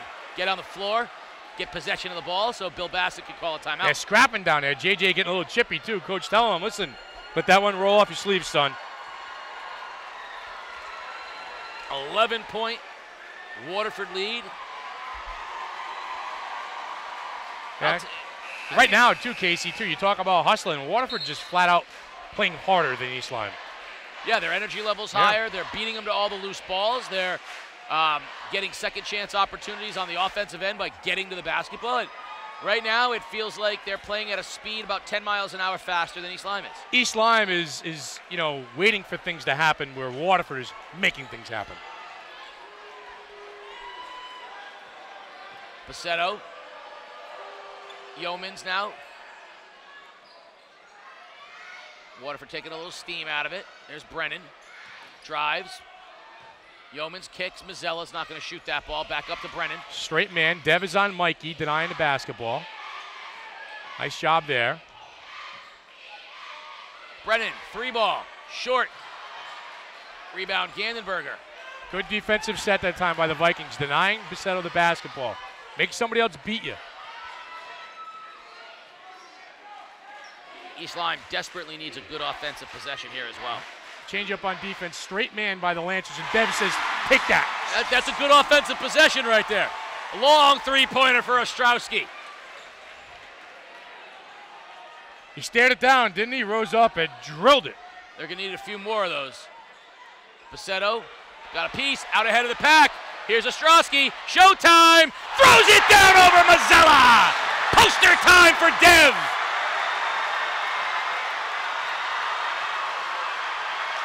And that turned the energy level up in Viking Valley. Who's playing hard, Sports Doctor? Take that one. Send it in, Dev. And Coach Bernardi says that's more like it. A long three-pointer and a ferocious dunk. And just like that, the Vikings are back in it. Brennan, open look for three. No good. Gandenberger ahead to Leonard. Tries to go behind the back. And we're going to have to reset a little bit. Shaky there. Find a hot hand. His number's 5. Gandenberger. Harassed. Leonard. Tries to go past Sutman. Wild shot. Basket is good. And the foul. Batman. And now Robin gets the Vikings back in it. Well, that time Luke Leonard caught the high screen that time. Took the bump. Took the hit. The bank was open. He's at the line to shoot 2. I'm sorry, 1. 3-pointer the conventional way. Wow. Chance to get him back into a one-possession game. A nice run, all on the shoulders of Batman and Robin. Yeah, and right now, too, Casey, Dev and Luke Leonard have 21 out of the East Lyme's 22 points. Go figure. Who's got the other one? Jacob Peters did a free throw. Two-man show. They got to fix the scoreboard. It's not right now. Ours is correct. There's the correct score, 25-22. Right. Pinch all the way to the basket. Loses the ball. Sutman, and Peyton Sutman knocks it down. Good look. Good look, Peyton. The Sutman brothers, the new law firm on the court. Leonard. Puck up top to Ostrowski. Drives, kicks, Gandenberger, 3. Back iron, Horner, strong rebound, and he'll go to the line. There's your lunch pail work from TJ Horner. You gotta have it, TJ, you gotta have it, son. Not only bring the lunch pail, but pack a lunch. Big game like this. What's in your lunch pail today, huh? Take a lunch to work? I had a little soup. A little soup for lunch? Soup back. All right, TJ Horner, Jacob Peters again. The two guys up front, they're going to have to control things for the Vikings. That time Horner did, gets himself to the line, Casey. Second one no good, and we're going to get a touch foul on Peters over the back of Sutman. Bit of a makeup call there. Simeon's going to come back into the ball game. He'll replace Peters, who picked up his second. Oh, nickel dimer that time on Peters. Yeah, Sutman had possession, and no call. No call, move on. Buscetto, off a screen from Sutman, picked by Ostrowski, off to the races. Dev with the left-hand finger roll. He lost the ball on the way up. He wanted to flush it. He's grinning about it. But again, they're jumping Mikey on the double team. They're hedging that high screen, and they are disregarding the guy who's setting the screen. And they're going to get a foul out on the perimeter. That's on Horner. And that will put Buscetto at the line, I believe. Nope, team 6th foul. Only 6. And the inevitable Dev is better chant starts. I say Buscetto shoots a 3 within 5 seconds. Leonard with the steal. One-on-one with Pinch. Can't finish. Good defense by Pinch. In the corner, Buscetto, pump fake. What a look to Spellman for 2. Mikey with eyes in the back of his head. We got a ball game here, my friend. Ostrowski pulls up in Pinch's face. Back iron, no good. Spellman, strong rebound.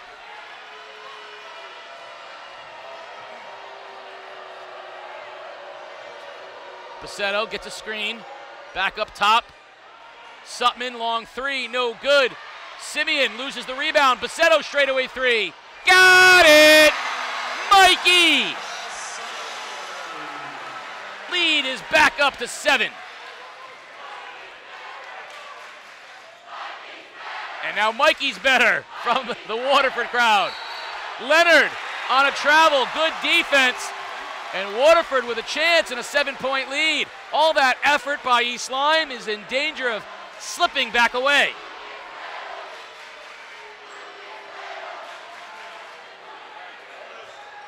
Buscetto tries to shake Ostrowski, slips, ball loose, and Mikey falls on the end line. Turnover with 6 seconds left, call it 5.4. East Lyme with a chance at the final shot of the half. Ostrowski with Pinch on him. 3, 2, 1, drive, floater is good. We've had back-to-back buzzer beaters.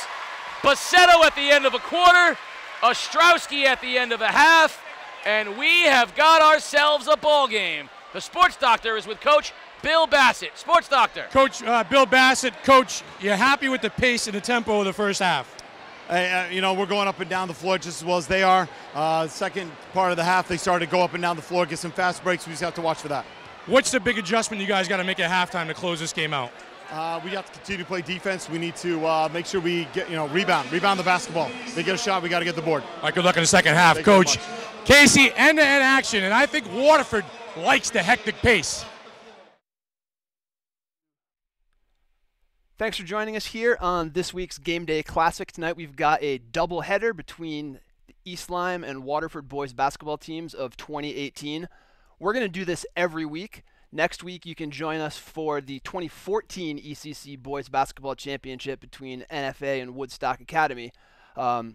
Normally I am behind the camera, behind the controls. This is not usually my job, so I'm going to pass it over to somebody who is better than this at me. Casey, tell me if I am doing this right. Casey O'Neill is with a happy bunch of Lancers. Peter, fantastic job. Welcome, everybody, to Game Day Classic on a Throwback Thursday, and what better way to usher in the upcoming month of May than the classics between East Lyme and Waterford. And I do have a happy bunch of state champion Lancers with me: head coach Bill Bassett, Eric Pinch, Liam Spellman, JJ Brennan, Mikey Buscetto, walk with the angry leprechaun face, Mikey D, and oh, look who's just now deciding to join the party. The doctor, he's going to have problems. He's going to have to unmute himself. There's going to be issues here. I don't sense the sports doctor and technology are friends. He's going to have a 30-second conversation with himself in a UPS truck. Doctor, how are you? Hey, Casey, what's going on, buddy? It's good Can you guys hear me or not? All right. So last week we had a game that was PD, pre-doctor. And I will say, after now watching this back-to-back doubleheader, let me start by sort of ushering the folks in. Coming into this, into the first game that we already saw tonight, Waterford was undefeated. East Lyme had the one loss, and it was the first time I billed it in our open as Batman versus Superman. And they beat you at home in front of what at that point was the biggest crowd we had seen on game day. About a month later, now we're in the ECC finals. You guys are 1-2. You're right back at each other. And if game day launched because of Chris Dunn and the success that he had, which probably is what got game day rolling, I got to think it's the matchups between this team, these two games back to back, I think ushered in the new era of game day, which was the kind of atmosphere that isn't created in very many places, that is truly special.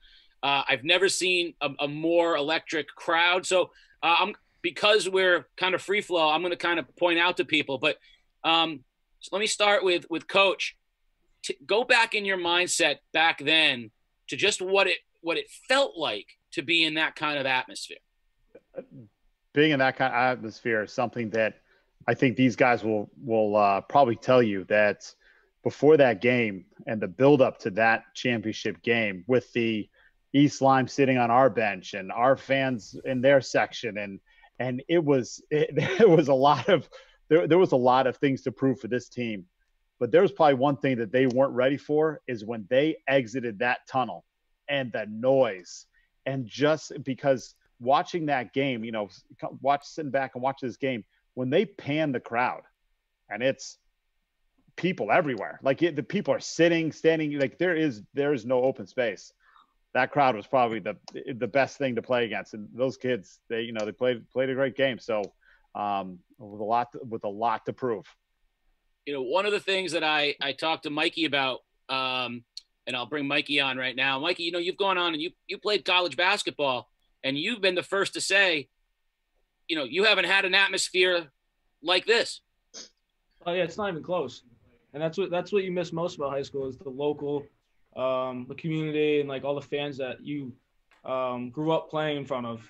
They all come support you until you go to college. And like you guys still support Liam, who's playing in college, JJ, Walk, me. Like college is more of a business, I'd say, than it is like more for fun. Like you're there because your coach has a job, and your job is to make sure that he wins so that he can keep his job, and so on and so forth. So it's definitely more enjoyable, I'd say, like playing high school, because obviously you couldn't even breathe in that place. You couldn't hear yourself think. But yeah, I'd say that the big difference is probably playing for your community and like the hometown that you grew up in. So, Liam, what were your you were a junior. You were more of a role player at this point, but you had played in big games as well. Looking at that group, and I'm going to have the same question for JJ, because we have with us the three seniors, Eric, Mikey, and Walk, but then JJ, you guys were the juniors. How was it for you guys as juniors, surrounded by this group? Did you have a sense that that this was going to be a special year?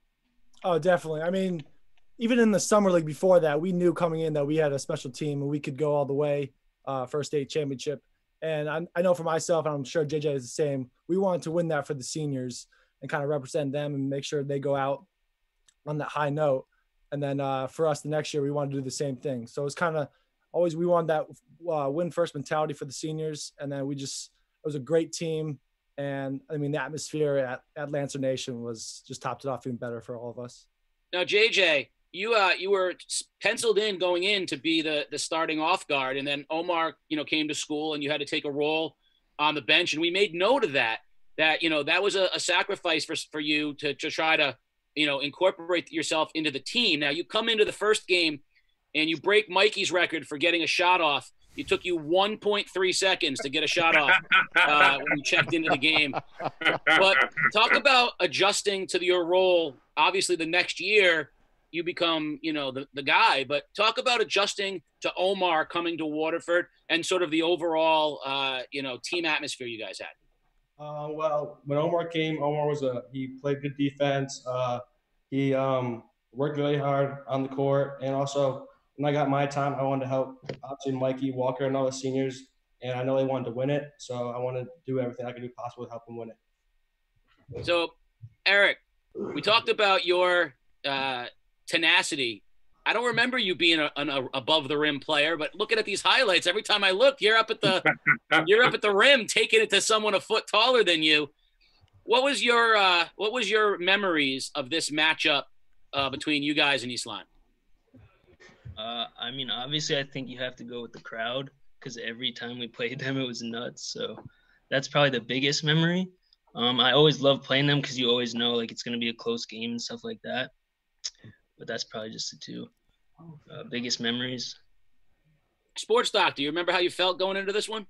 Yeah, I was pretty juiced up all day long, and I guess I would ask either Walker or Mikey to say, what's it like trying to harness your emotions all day long in school, knowing you've got a big game like this?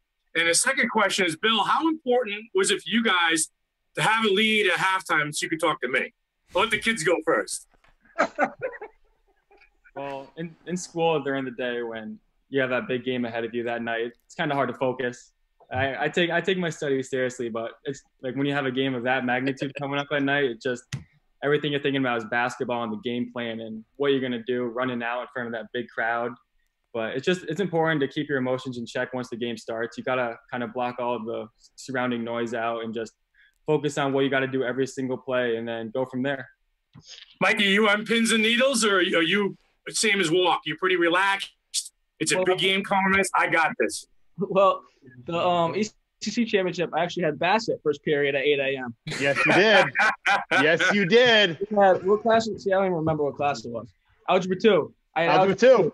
So I was trying to lock in on Algebra 2 because it's really important. But I tried to stay off social media when I had big games, and because I used to get absolutely butchered the week on social media. So that was my thing, was just I'm staying off social media until I beat you by 20, and then I'll go on social media and then check out what you had to say. But basically, social media, stay off that, listen to music, whatever, get fired up. But once I went to like the gym and stuff, it was all a blur. Like just lock in, ready to rock and roll. Yeah, there was some guys here. There was the kind of a side story when we went to the state championship at Mohegan Sun to play Avon that year.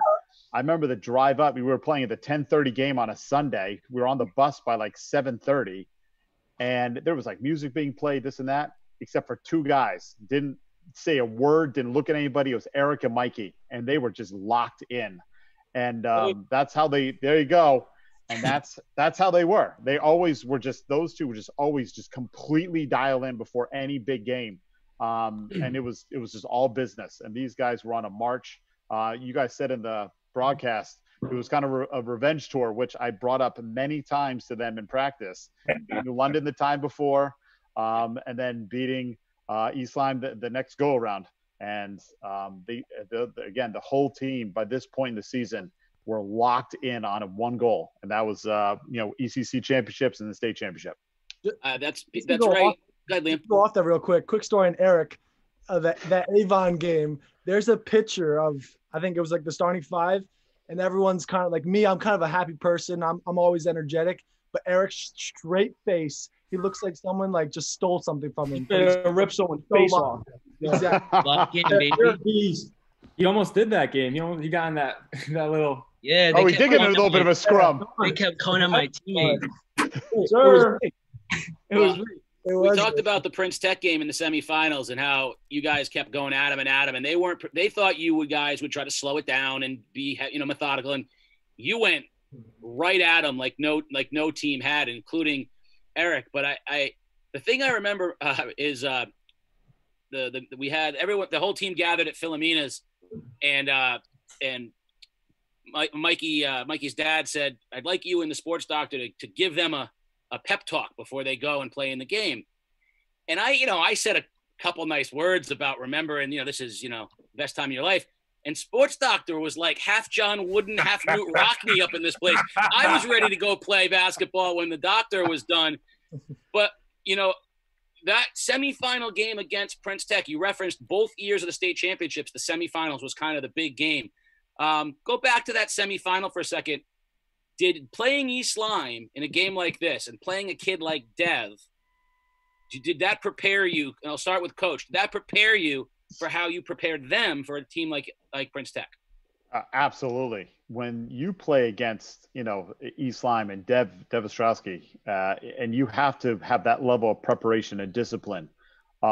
Again, the players, the few days leading up to the East Lyme game, putting in kind of not a new defense, but definitely a wrinkle on a defense we've played. And they knew if we execute this correctly, we'll take care of business. And that's exactly what they did. And then when you go up against Prince Tech, knowing because the Stewart brothers and the point guard, Washington. Delshawn Jackson. Delshawn Jackson. Yeah. Thanks, Timmy. It was one of those things where we knew they had offensive powerhouse and firepower, and our defense had to really step up. But then, I don't know if they were ready for the way we began that game. I don't know if they recovered from that, because this team absolutely came out of the tunnel. It might have been the crispest first 4 minutes of a game you guys were perfect. You played perfect basketball to start that game. And if it wasn't for Mikey trying to mess it up by getting into foul trouble, that could have been a much easier ballgame. We have Eric. We're all set. So come on now. Here are some of the things. I watched the first game, and here's some of the things from the first game that stood out. The one where they beat you at home. It's, first of all, absolute track meet. It was unbelievable how you guys were going back and forth with each other, and you guys got up early. And then in the course of like 2 minutes, Mikey gets his second foul, goes to the bench, and then Omar twists an ankle and comes out of the game. And it sort of stabilized things for them. And then Jacob Peters might have played the best basketball game he's ever played in his life in that game. And, I was looking at it, I'm watching Gandenberger hit threes. Peters has got like 12 rebounds and scoop shots and I just remember thinking to myself, that's what that team, so they needed that in order to beat you, right? They couldn't beat you on just Dev or just Luke Leonard. They needed some of those guys. When we transitioned into the second game, you made a concerted effort to switch defenses, kind of took a page out of what Ledger did to them as well by playing that extended zone. And you guys went to that 3-2 sort of matchup extension. I saw your length for the first time. Walk through what that looked like for you to put in. And then guys, we'll go around. I want you each to talk a little bit about what was going through your mind in the rematch, knowing that you were playing for the ECC championship and you had sort of a new wrinkle going into that game. We'll start with you, Coach. I was really comfortable with our defense. It was a defense that, it was my assistant coach, Tim Leinberg, and Eric Pinch were just talking all the time about, putting in a 3-2 matchup and this can work and this can work. And it was buy-in from every guy and the communication. And when I watched the first half of this game, the amount of times that guys are pointing at each other and yelling at each other, this guy's coming through and switch here and switch there. That's why the first half was, I don't want to say flawless in this game, but it really gave us a leg up to get me that interview with the sports doctor at halftime. But it was that defense. And once I saw how well we were playing, and again, when you play such a good defense that the players on the other team are saying it's man, it's zone, it's this, it's that. And I'm like, they have no idea what's going on. That's when I started to have more of a comfortable level. Hey, Walk. Peters having that big game in the first game had to irritate the heck out of you. You are as competitive as they come, and I know you take yourself very seriously down there. What was going through your mind leading up into game 2 in regards to what you had to do in the paint? Oh, definitely. The first game, he definitely got the best of me down low. I wasn't physical enough. I wasn't getting good position on him. Sometimes I was helping other players too much. Like the first game, I think we had more of a focus on trying to shut down Dev and Luke and giving too much help there, and that left gaps for other players to get open. And then the second game, when we went to that 3-2 matchup zone, it just Dev was contained, Luke was contained, but we also had the other guys in the back. And I just played a more physical game with Peters because I knew what he had, I knew what he would do, and then it worked out well. Liam, was there some soul searching after that 2-game losing streak during the season by the team? And, who led it? Was it coach? Was it the players? Or was it a collective group to say, hey, listen, we got to right in the ship here a little bit? Yeah, I think especially the middle game too against Stonington, because I remember after the loss to East Lyme, I think Timmy was the one that said, like, all right, it's gonna be a bad day to be a Bear, because we were playing Stonington next, and we wanted to demolish them, but we barely beat them. We struggled again, and then the same in New London. New London got the best of us, but then after those that 3-game stretch, Coach Bassett and Coach Timmy, and then everyone else as a collective group, kind of focused in and said, all right, this is it. And then we didn't look back.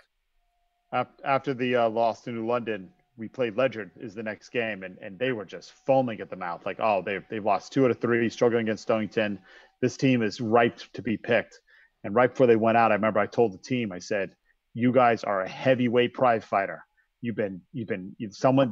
got you, and they got you down on the mat. You got to get up off this mat, and you got to fight. And they came out against Ledyard in that game and really put it back together. And then there was no looking back. JJ, even though it was only a month later, a month in high school basketball is an eternity. You got a lot more playing time. You were much more part of the rotation in the championship game. What do you remember about, getting back to that status over the course of time? And, what went into getting you back into that rotation? Getting me back to that rotation, probably working hard in practice, remembering some of the plays. Playing hard defense and just working hard every day in practice. And when it comes to game time, I got my opportunity. I played my best, hit my shots when I had to. Just played good defense. Sure. Cash money, right, Jay? Huh? It's cash money. Cash money. Yo. So we go into, and I think it's safe to say that these 2 games a month apart are what springboarded game day to the next level of where where we realized we had something special. And it was a lot because of, Dev and Mikey get the sort of the name recognition of the matchup. But I'm looking at this. It's funny because I'm looking at these games and realizing how many people I named, Yeomans and Mazzella. And certainly while we have Eric here, this was your senior year. This was the last ride for you. Of course, your brother had gone through it as well. When you are faced with the task of playing against a Dev, all right, a kid that talented, coach says you're the guy talking defenses all week. What were you thinking about? Like, what was the way to go tackle East Lyme? Honestly, I think it's more of because obviously Dev is going to get his. We're just going to do our best to stop him. And I think it was more of just limiting the other players. In the first game, I think we let JR get loose too much. Mm-hmm. So we kind of had to focus on these other players, and obviously still try and stop Dev, but, just limit the other players and just kind of let Dev get his. But I honestly think we did a good job of locking up everybody that game. Big play, end of the first quarter, the old Bryce Drew Valparaiso in March Madness. You guys run an inbounds play to get a final shot off. Baseball pass, flip pass. Mikey hits a 3-quarter shot. Coach, that's clearly a design play, but how often do you practice something like that? To be honest, these guys shot half-court shots more than anybody ever. The whole team would just shoot half-court shots all the time. But it was just one of those things where everyone had always said about this team, we love to share the basketball. And I remember when the play first happened, Mikey, was kind of open cutting and Walker passed him over and hit Liam. And Liam just kind of flipped it back to him, and it was more natural that way. And Walker knew what he was doing. Well, it's funny you say that because my 7th grade basketball team, all they want to do at the end of practice is try to make half-court shots as well. And clearly, I blame you guys as being mentors for that. When you can't dunk, you shoot half-court shots as a means of trying to show off. I blame Kevin Johnson for the the original half-court shot. We can even blame other people who might have influenced Kevin Johnson, but we can go how far we need to go back. Hey, Bill, I'm sorry, Casey. No, go. How would you describe this group to coach? Was it challenging? Was it fun? Was it rewarding? Was it painful at times? I mean, just from the beginning of the season all the way to the Mohegan Sun. How would you describe it to coach this group of kids? The coaching this group of kids was great. But it shows you about the leadership that comes from different players and how they guide this. And when everyone buys into the exact same purpose, just how easy it is, because you can just start talking about X's and O's and this and that. And all of these guys just held on to their role and did their role. And everyone knew, hey, Mikey's going to run the show, and, he's going to get the points. And, but at the same time, he'll be the first one to show that great pass. And by now, Walker was learning how to catch him, on the fly, and Max was getting them. But to get this, and they were so highly competitive.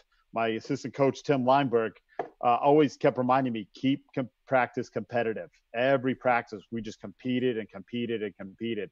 And there were days that, seemed like practice was, sometimes harder than games. They talk about quarterbacks and receivers having to work out with each other because they kind of get a feel for where they are and where to put the pass.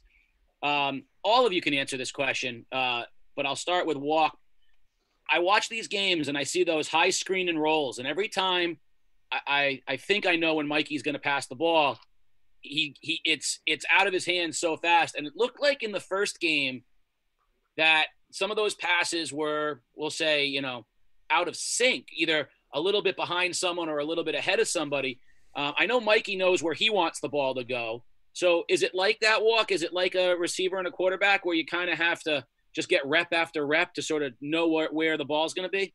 Yeah, it definitely is. So we played 3 years together in high school. And then so sophomore and junior year, I struggled with a lot of passes because when you roll into the hoop, you're already at the block. You're like, oh, Mikey's just going to shoot it, or I'm not open. But he still finds a way to get you the ball for a shot. And it always bounced off my hands, or sometimes I got hit in the face by it. But we did a lot of pick and roll practice and during practices. So that we kind of got in sync. And then toward the end of senior year, you always got to have your hands up and expect it when you least expect the pass. I mean, it doesn't help that I threw him absolute darts from 2 feet away either. He's strong. Pistols right next to me. Don't worry about that. There'll be times where you'll go up for a shot and you're like double clutch, and then you'll still pass it. So I'm going for a box out to get the offensive rebound, and the ball's in my hand somehow. Yeah. There was when we played in the senior when Mikey played in the senior All-Star game, right after the season was over, the older Stewart brother was on his team, and he gave him 3 pick and rolls, and on every pick and roll, Mikey threw the pass exactly on time, and he just wasn't, and it hit him in the head 3 straight times. For me, after the season was over, I sat back. I'm like, hey, it's amazing how much the timing all these guys work together. I took it for granted that every time a pick roll happened, that pass was going to get through. We were going to get something. You take a lot of these things for granted. Well, it's funny because the following year, JJ, you had the ball in your hands a lot the following year, and you guys still ran those same screen and rolls, and it was your job a lot of the time to sort of make that decision. And even though you weren't, your skill set and Mikey's skill set aren't the same, you had a lot of those in terms of, you weren't throwing baseball darts, but you had a lot of really good. So, did you learn from that process from Mikey, and is that something that carried on in the Waterford offense, or is this like a basic basketball thing that I'm missing? Well, yeah, when I watching Mikey do the pick and roll in senior year, and then me doing it in my senior year, obviously it helped because it kind of worked a lot, and you always hit the cutter, but if the cutter's covered, then I just step back and shoot a 3. It's cash money. So I'm gonna go around. For him here. What's that? I got one here. Yeah. Okay. I want to know from these guys what they thought the best chant was from the student section in this game. Was it Lucky Charms, online college? What do you guys think? Dev is better. I think Dev is better. Luke is little. What do you think? I think Luke is little was the most said, but I think the online college one. I got it was pretty funny. Yeah. I think the Wait, funniest who's one laughing was now though? Who's Tyler. laughing now? Listen, We're I all knew on Mikey mine. took We're it all on serious mine. because he's been using We're that all line on since. So I want to go around because we're coming up to where we'll start transitioning out. But one of the things I like to do is I'd like to go around and have each of you talk a little bit about what you're up to. Obviously, most of you guys are in school, but or all of you are in school. But what you're up to, what you're thinking about doing, and then I have a question for each of you individually. So I'll start with Walk. Talk a little bit about what you're doing. Where are you broadcasting from right now? So I'm actually at my girlfriend's house right now. I went to visit her for a couple weeks, staying with her, trying to stay safe, stay out of the Social distancing, Walk. Social distancing. No one's near me right now, but I'm doing that right now. And our baseball season was cut short this year. We got a few games in, and then we're on our way to Tampa to play against USF, and we get the call that season's canceled, and all the seniors were a mess, and that was tough. But right now I'm just trying to keep throwing. I've been working out, and in school we got finals right now. I'm a double major. I'm majoring in finance and marketing. So 2 more finals and I'm done, and then I can enjoy the rest of the summer. And is that a giant fish behind you? Yeah. I'm not sure what kind it is. I'm not a fish expert, but it's a fish, I can tell you that. JJ, how about you? Well, for me, school's done. I am majoring in physical education, and basketball season went pretty good. Lost in the conference championship on a buzzer beater, and yeah, that's basically it. Working out a little bit. Ready to get back to it, I'm sure. Absolutely. Now, Liam, who has the best decorated background.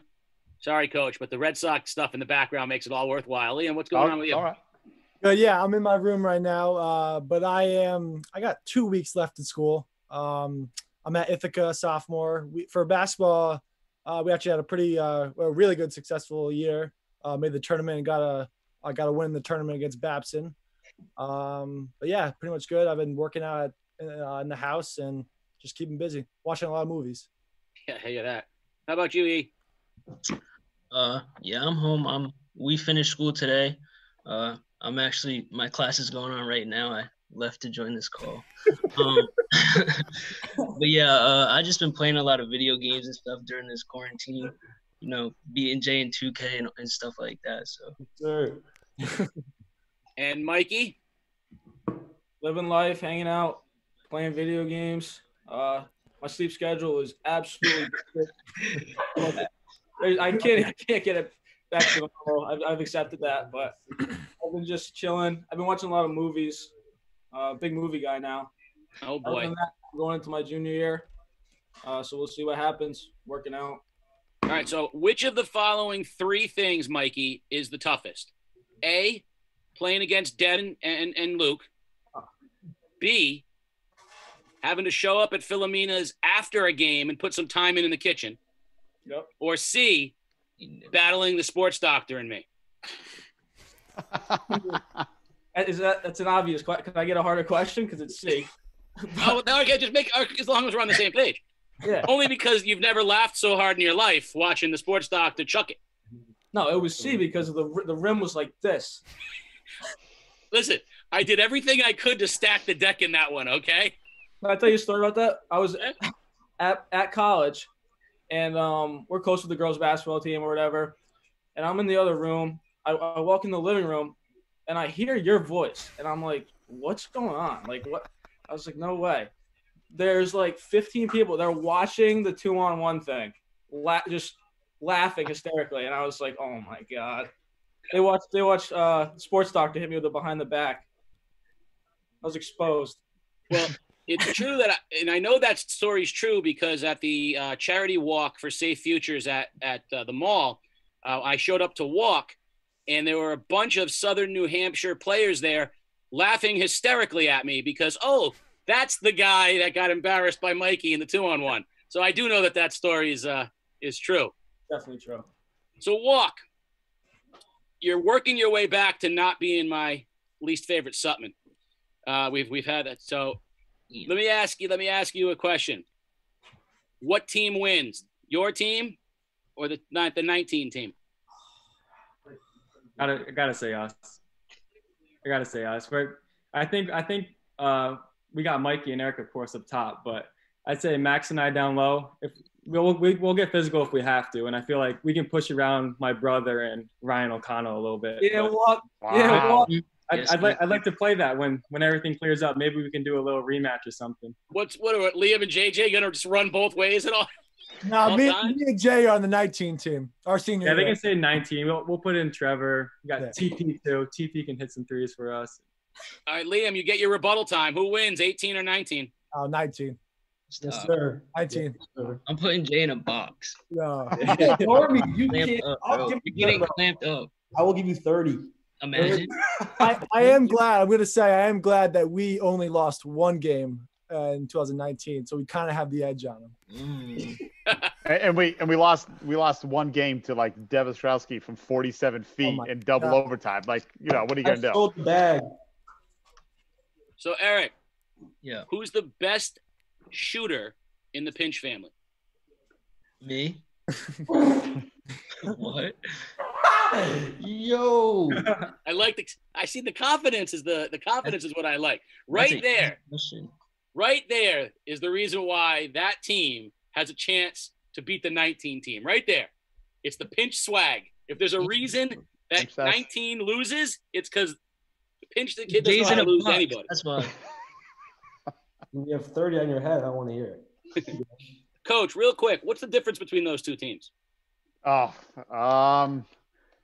Again, one of them was just the 18 team was purely dominant. They would, you better be able to score 90 points, and you have to be able to stop, Mikey Buscetto and just stop the offensive onslaught that was about to come your way.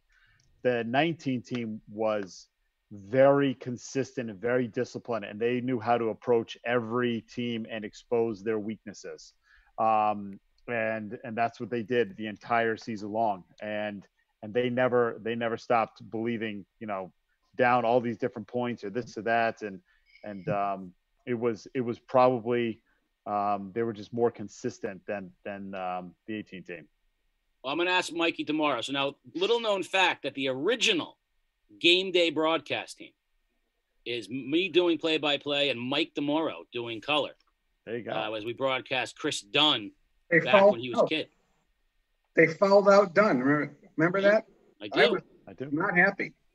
So let me ask you, where do these two in all of the games we've done, all of the teams we've seen, where do these two Waterford teams rank in your mind in terms of the history of Game Day? 2 and 3. I think the New London team in 2012, even though they didn't win, that was the best team by far. But, well, first of all, before I answer, I think Mikey wants to chime in on this. So I know he's been dying. I've been okay now, Mikey. Let's go. What's the question? 18, Who 19. wins? You just got to say us. We're not losing. I'm saying us. For the sole reasons of. Hold on, Mikey. If it's reasons, they're not sole. You can't have sole reasons. No, see, if it's sole reason, then I adjusted what I said. However, I'm going based off of competition level. The New London team that we faced, which you can't determine obviously because like Chris Dunn's competition wasn't as good as what we played against. So the New London team that we faced with Gio Lopez, Jalen Benson, Eduardo Gonzalez, Isaiah Benson, I think they were much stronger than the New London team that they faced. I think we had, I said, or any team they faced. Yeah. No, the Trumbull team. The Trumbull team you guys played was good. Trumbull was good. Wait. Thanks. I don't think any game was. What was our closest game? Our senior. Well, we lost 2, so we're kind of close. I mean, if we played their competition that they played against, so we would have won by 30, and like our starters would have played 3/4 every game. So I just think, and if JJ, I don't think JJ could have handled me. I'm sorry. So, that's Clan's. Well, I think we've got our first post-quarantine matchup. We're going to have to try to get the 18-19 game. The reason we can't do that, we have so many retired basketball players now. It's not the same effect when they were in their prime. All right. 2 years, we're already out of our prime. 2 years. Who's the least? Who's the most out of shape from the 18 team? Wait, the most out of shape that like in our top that played, not on the roster. Yeah. You can say me. No, Eric, I think we can have to. Is it just for me? Is this on me right now? Yeah. That's the toughest question. All right, Walking can answer it too. Anyone can answer it. All right, wait. I would say me. Everyone's doing stuff. Yeah, I'm the only one not playing the sport. Great shape. That's true. Eric and Omar, I think it'd be a tight battle for who gets tired first. I've seen Omar. Liam, everybody ready? Is everyone in fighting shape in 19? Oh yeah, we're ready. Everyone. I don't know. Hey, Walk, how's Peyton doing? He's ready to play after this? Oh, why'd you get to throw a jab at my boy like that? No, yeah, come on, man. I'm just worried about him. He'll be back to normal soon enough. He's back doing things. He's good. That's all we need. Yep. I'll tell you what. Since JJ will play with the 19 team, you can put Mia on the 18 team. That's probably a bad idea. I'll take Mia over any day of the week. Poor JJ getting hammered. All right, last thoughts. We're going to head back to the second half of the 2018 ECC Championship game between Waterford and East Lyme on our Game Day Classic Throwback Thursday. Final thoughts, Coach. Anything and everything. It's open to you. Hey, just watching these games, watch these guys compete is just a joy to do, especially with everyone being home and hopefully this brings, just is really positive for the community to kind of sit back and watch this. And yeah, go Lancers. Gentlemen, I can't thank you enough for joining us and sharing some of the memories. I hope you stick around and watch the second half. I hope Eric doesn't get a failure to appear for his missed class. But in all seriousness, guys, thank you very much for joining us. This has been a really great treat. Thanks to Peter Wappy for putting it together. I think at this time right now, this is exactly what we all need. So seeing you, laughing with you, and remembering with you has been really great. So I appreciate it. Thank you. Thank you for having us. Thank you. We'll have to do it again in a couple of years. We got it. Important stop. All right, you guys are defensively. You don't want to let 5 become 8 really quickly. Pinch with Leonard on him. Kicks out. Now Spellman will drive. Buscetto, baseline. Finds Sutton. Good hands by Gannenberger. They'll stay Waterford ball. East Lyme's going to keep up the defensive pressure on Mikey. They're going to run 2 guys at him, trying to force the ball out of his hands. So Spellman, Sutton, Pinch, they're all going to have their opportunities here, Casey, in the second half. Buscetto splits. That's a travel. Got away with it underneath. Mazzella, no call. Horner with the rebound, a little bit physical. No calls down there. I thought it was a walk. Which of the 6 steps did you think was the walk? All the above. Leonard, now Gandenberger. Leonard and Pinch. Buscetto hounding Ostrowski, doing a nice job. There's Gandenberger, open 3. Got it! Well, there you go. Welcome to the ball game, JR. Big shot, JR. Rise up and knock it down. Who shot JR? Well, Gandenberger. That's who did. Very nice. Thank you. Buscetto double teamed. Gets his own stripped ball. Now Mazzella. Pinch drives a little bit, pulls it back out. Pinch trying to draw. Mazzella's going to give it back and swings it across court. Tipped out of bounds by Gandenberger. Not a good set right now for Waterford. And again, with Dev on Mikey, Casey denying him the basketball, somebody's going to have to step up and take control. Yep, too many sloppy passes by Waterford right now. Sutton sets a high screen. Buscetto drives baseline, swings up top. Pinch forgoes the 3. You got to shoot that ball. All the way to the basket. Blocked by Peters. Spellman will take a 3. That's short. Gandenberger rebounds. Pinch has got to let that ball fly. That's where you want J.J. Brennan in the game because he's going to shoot that ball. Buscetto teed it up for him. He drove in, kicked it out. He's got to let it rip. Ostrowski pulls up right in Buscetto's face. Short iron, and Spellman cleans. Ostrowski thought he got a hand. Buscetto floats, drains it. Yeah, and that time you saw Buscetto rise up before the double team could come and hit the jumper. Good little lean in by number 5. The body control in the air. Ostrowski with pinch on him. Buscetto's got Leonard. There's Peters up top. Not a threat from there. Pulls in, pulls it up from the foul line, and buries it. He's a threat from there. Yes, he is. He's not a threat from 12, but from 10, he's money. That's a great heads-up move by him to step in a couple feet. Ostrowski off to the races. And he misses the dunk. Leonard with the rebound. Little left-hander misses it. Leonard gets us another rebound. And a timeout. No, a travel first. What a missed opportunity. Ostrowski thought he was fouled, and he missed the dunk. Yeah, and Liam Spellman was held on that breakaway, too. There should have been a foul there on East Lyme. Mikey with a dangerous pass off a little pinball action off of multiple players. Waterford will inbound. Buscetto up top to pinch. And we're going to get a touch foul this time on Leonard out on the perimeter.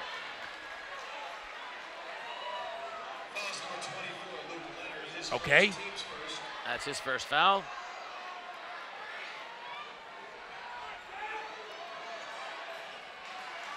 Ostrowski goes over the top of Sutman for the rebound. It's tipped by Sutman out of bounds. East Lyme ball. Yeah, Dev may have to be the Mr. Do Everything down the stretch here, the rebounder, the scorer. You can't if you're not going to be able to make the dunk though, then don't dunk it. They need the basket. Oh, stop it! It's just a high school game.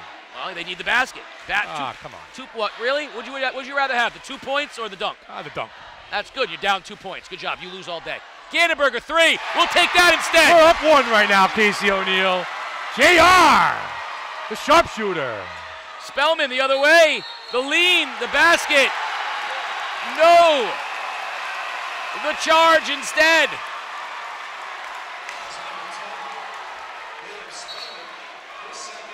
And improbably, the Vikings up 1 and the ball. Well, we said who's going to step up, who's going to bear the scoring load, along with Devin, Luke Leonard, and J.R. Gandenberger is feeling it. Who said that he would be the guy to do? Smart guy said that. Leonard, Buscetto jumps out on him, and there's a steal by Brennan. Brennan off to the races, hangs in the air and finishes. Hey, JJ! Dynamite! Boy, I like to see these kids out on a break, and like I said, JJ Brennan knows what to do with the basketball, Casey. Ostrowski pulls up just inside the three-point line. Front iron, Buscetto ahead to Brennan, find the shooter. Off a screen, he forgoes it. Buscetto pulls the trigger. No good. And we're going to get a foul and a whistle on the floor. Could be on Peters. Nope. We call it on Leonard, it looks like. Gandenberger. Nope, on Gandenberger, his second. Yep. Sorry about that. No, we said it together. It's okay. It's all right, yeah. Or if we say it at the same time, that's good. Double the impact. Buscetto lobs to Brennan. Back to Buscetto. Outside, Spellman with a 3. In and out.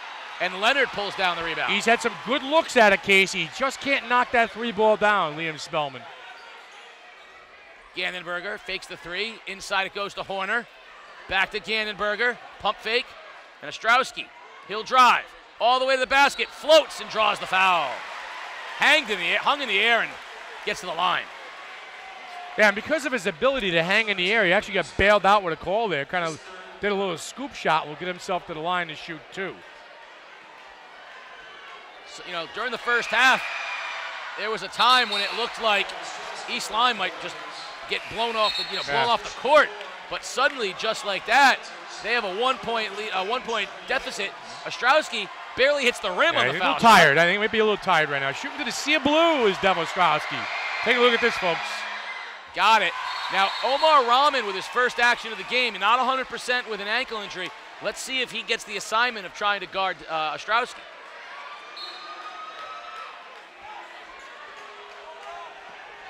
That young man is a physical specimen. Gandenberger on him. Stutter steps to Sutman up top. Brennan, wide open 3 over Leonard. Good! JJ, the sharpshooter. 7 points for Brennan. Catch and shoot. Don't think twice. In rhythm. Knocking it down. Yep, there's Ostrowski with Rahman to Simeon now. Simeon over to Leonard. Leonard drives. Rejected, but Simeon gets to the ball first. Tipped, loose. Who's going to get it? Still loose. And we're going to get a foul on Leonard, or a timeout, Waterford. I thought Coach Bassett was ready to hit the floor and grab the ball himself. He's fired up. Waterford will have the ball up 3 right now. East Lyme's got to hold it together. Ostrowski's a little tired. You got Brennan in the game as another shooter. 30-second timeout. And the one thing right now that you're starting to see, you know, if you, there we go. Lancer Nation's ready to roll here. Here we go. Not even going to say a word.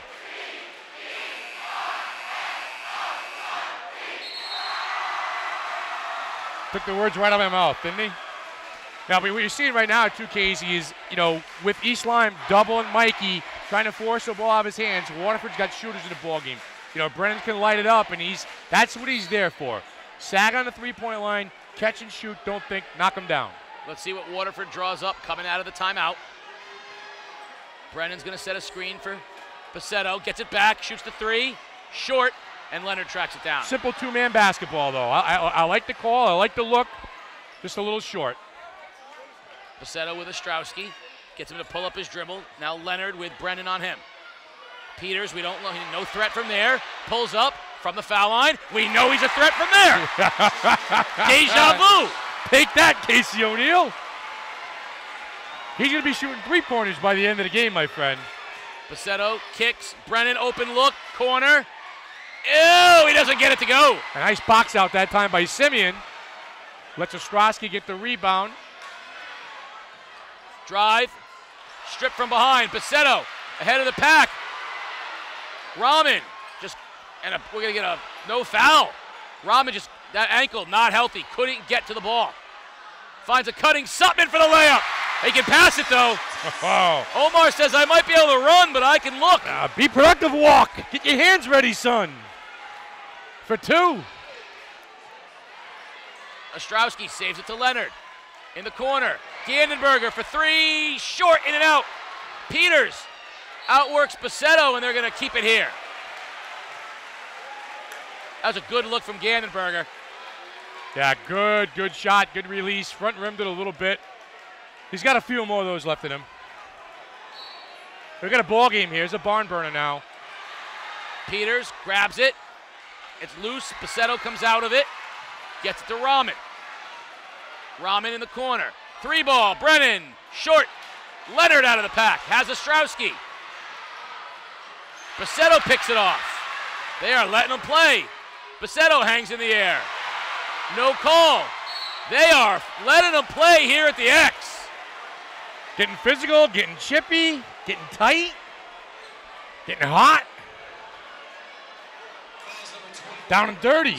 Fouls on Simeon. That's his second foul. Horner will come back in the ball game.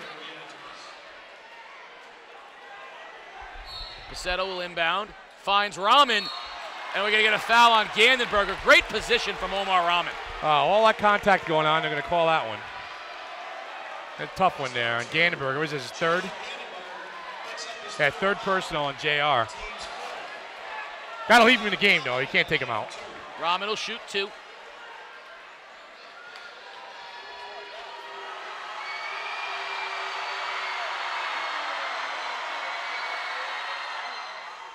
Oh, he got the double rim backboard.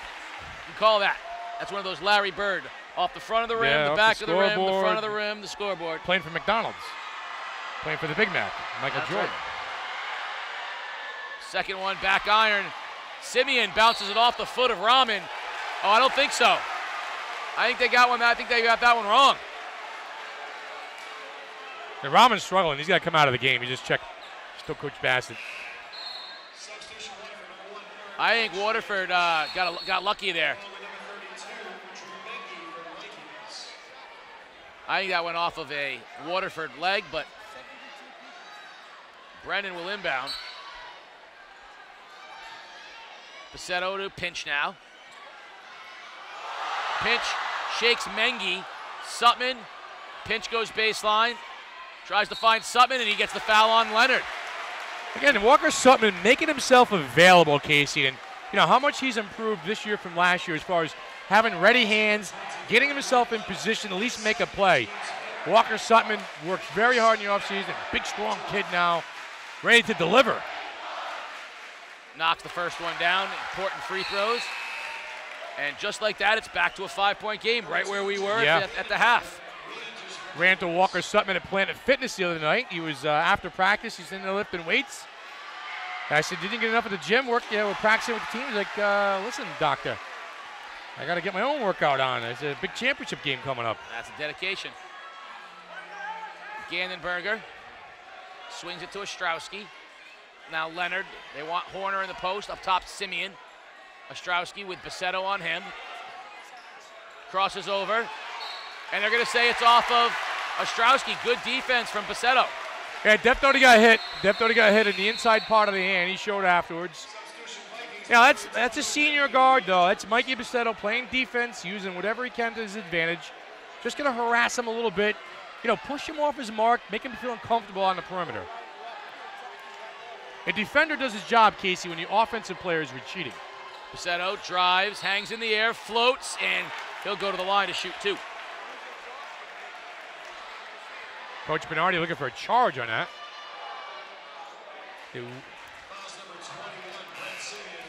I know it sounds crazy, but I almost consider giving Ostrowski the last 25 seconds of the quarter is. Yeah, he's tired. He's tired right now. He's out of gas. First one's good from Buscetto, but you want him in the game to take the last shot. I realize that, but he's pretty tired right now. You can see him hunched over. I mean, this is a lot of effort. He's guarding Buscetto on one side. Yeah, he's working. And the same goes for Mikey. He's put a lot out there. He's put a lot into this game. Back to an 8-point lead. So improbably, Waterford has extended the halftime lead 3. Leonard with the right hand, past Buscetto, hangs, finds Horner for the layup. Great look from Luke Leonard. Yeah, a little give and go that time. TJ Horner, the easy delivery, the easy bucket. Buscetto's going to pull up at the buzzer. No foul. Sutman at the buzzer. No good. And we are at the end of 3. Waterford 46-40. As always, at the end of 3, Lancer Nation takes center stage.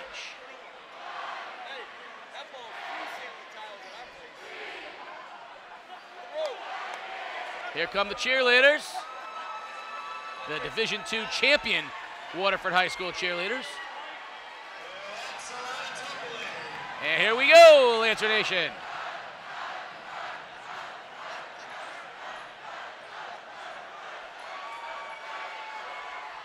Hi guys, my name is Scott Ritter. I am the production manager at The Day. And like most of my colleagues, I've been working from home the past few weeks. And in my case, it's Groton, and I'm in my kitchen. One of the things I do at The Day is design and lay out some pages on the print side. And I thought I'd give you a quick glimpse of some of the stuff that we've been working on during this pandemic. This is a page from April 5th, and it's a story from our editorial page editor, Paul Schwanier. I can show you another page that I did recently for Daybreak, and this is a watercolor by a guy who is a computational biologist. So that's kind of what we've been doing, and we just want to say how much we appreciate your support, our readers, our subscribers.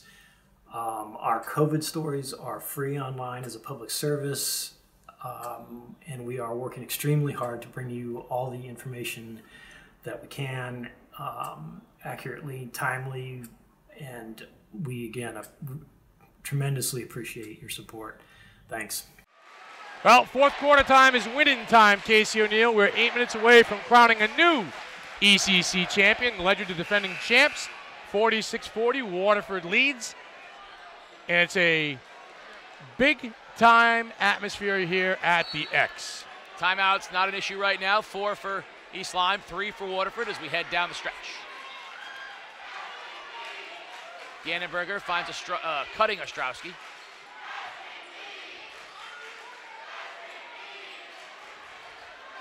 Good defense from Buscetto. And a nice save, but no, Buscetto picks it off. Pulls up. Back to Pinch. Pinch will shoot the 3. Side rim, no good. Brennan saves it though. Horner ahead to Ostrowski. Ostrowski drives to the basket, hangs, floats, draws the foul. Still has that explosive finish at the end to get to the rim. Dev Ostrowski, a little tired, laboring right now. You can see it in his body language. But he is going to try to will his team to victory here tonight. Into the face of Lancer Nation. This is why someone else has to step up, because digging themselves a 6-point hole, that's a lot to have to try to come back from when he's doing all the things that he's doing. 15 points on the night for Dev and 8 points from the free throw line. So he's made a living there tonight.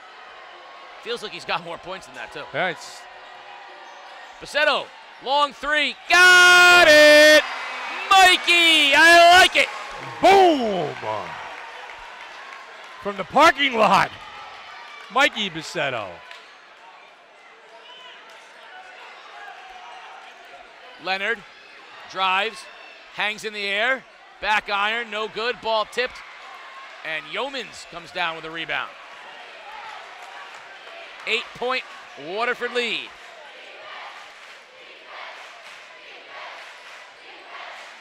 Brennan drives over the top and rejected by Peters, but they'll call the foul.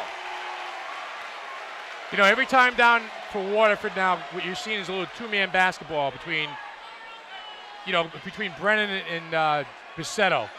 If they jump Buscetto on a double team Casey, he's going to find J.J. Brennan and let him go to work. It's 2-man basketball every start of every offensive set for the Lancers. And it shows the simplicity of basketball against man-to-man defense.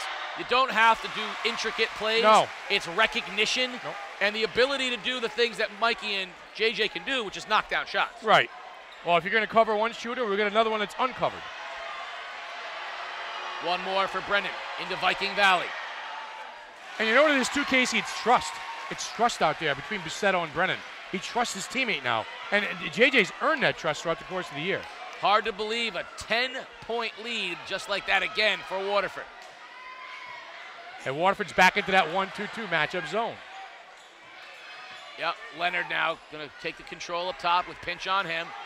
Spins, drives, floater is good. That's a nifty move by the lefty. Well, if that's how you got to beat it, you got to penetrate it, crack it, and attack it. And that's exactly what Luke Leonard did. Crack it and attack it, Sports Doctor. I like it. Buscetto, stutter steps, pulls up in Leonard's face. No good. And I think Sutman's going to draw the foul on Peters. Walk just working. Walk it this way.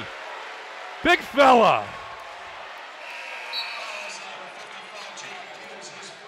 It ain't baseball season yet, Walk. You got a couple more games to finish off in your basketball career. He's played a heck of a ball game out here in the second half, Casey. So Peters will go to the bench. That's his 4th foul. Yeah. And Sutman will shoot 2. Simeon checks in for East Lyme. Knocked it down. Sutman's been great from the line tonight. 7 points for Walker Sutman. 5 out of 6 from the free throw line. Big hole for the overcome. There's another one for Sutman.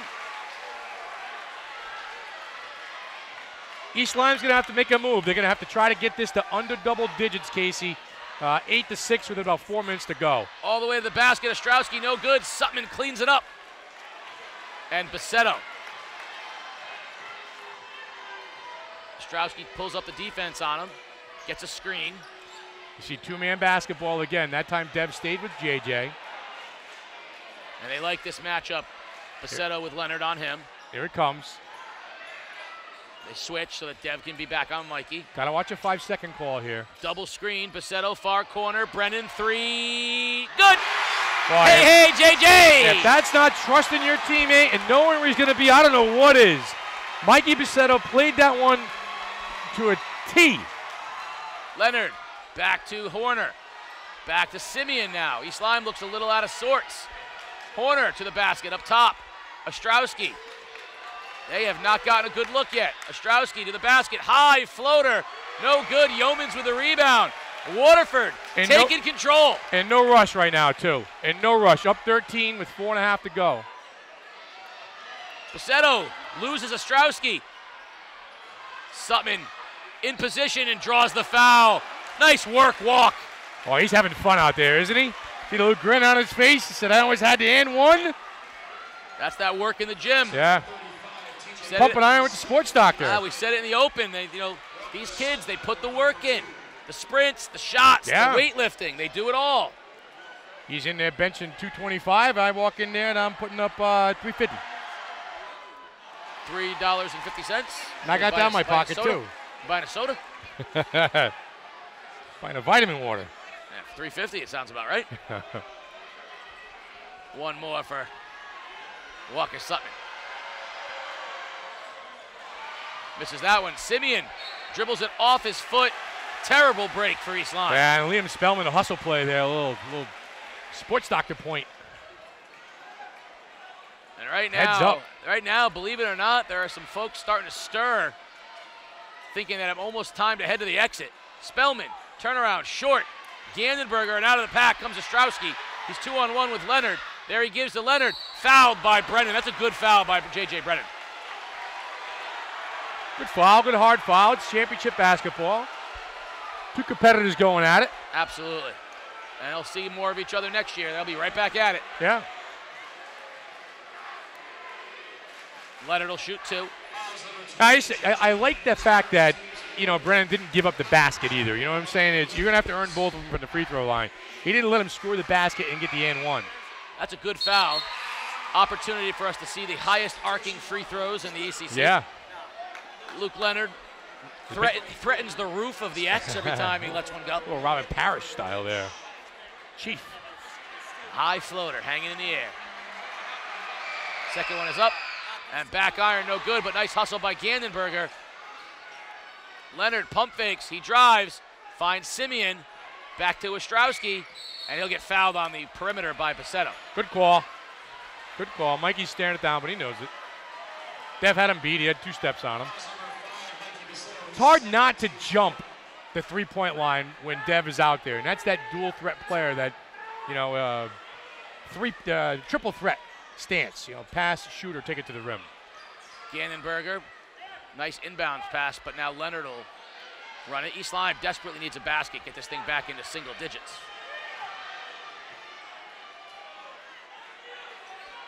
Nice job by Waterford here, extending the defense, guarding the three-point line, and pushing East Lyme's offense out, Casey. Oh, bad pass. Up ahead, Buscetto one-on-one with Ostrowski, and he finishes it. Mikey senses a championship. All the way, Ostrowski to the lane. Can't finish.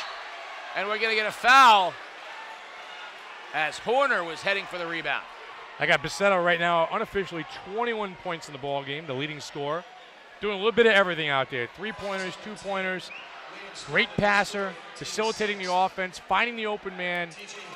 And a lot of trust out there right now for the Waterford Lancers on both ends of the floor. Both of these teams highly ranked in Division III in the States. Of course, Waterford will open with the Killingly Farmington winner, and the last time they saw Killingly, I think they beat them by 70 points. Yeah. And East Lyme will play the Connard Bunnell winner. But those two teams could meet in the state championship, and if they filled the X, imagine what they'll do at Mohegan Sun. Bad misses by Horner. Shooting into a sea of blue. You'd miss that shot too, Casey. I'd miss it if I was shooting into nobody.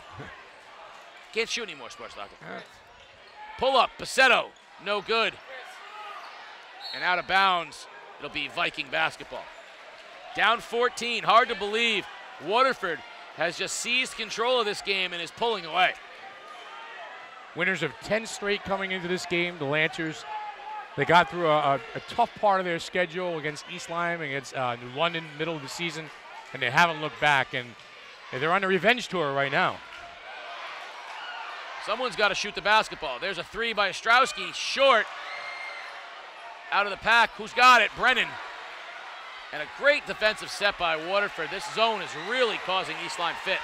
East Lyme has struggled with matchup zones. Yeah, that all year. 1-2-2 matchup, and they just can't seem to crack it tonight. Brennan drives baseline, hangs in the air, draws the foul. And again, you know, there's no waste of effort or energy with J.J. Brennan. He's going to make a move. He's going to make something happen. He's going to shoot the three. He's going to get the ball. He's going to go to the rack. Something productive is going to happen with J.J. Brennan.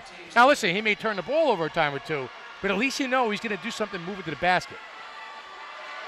They are such a different team with him on the floor.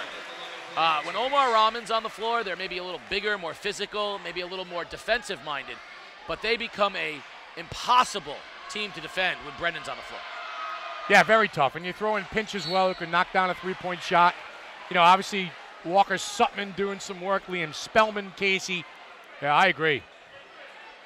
And J.J. Brennan has matured into a scorer this year and a real good high school basketball player. And again, he's only a junior. Foul will send Horner to the line to shoot 1-1. Actually, that's the 7th foul, so he'll shoot the 1-1 here. Important. They're down 15, and they're not completely out of it, but it's getting there. No good, back iron, and Buscetto brings it down, and that's just, got to knock those down if you want to have a chance. Buscetto ahead to Pinch. East Lyme is going to extend. Pinch shakes and bakes and gets it back to Buscetto. Now Brennan. Brennan drives, hangs, layup. Oh, JJ's got a smile. Smooth as silk, my man, JJ Brennan.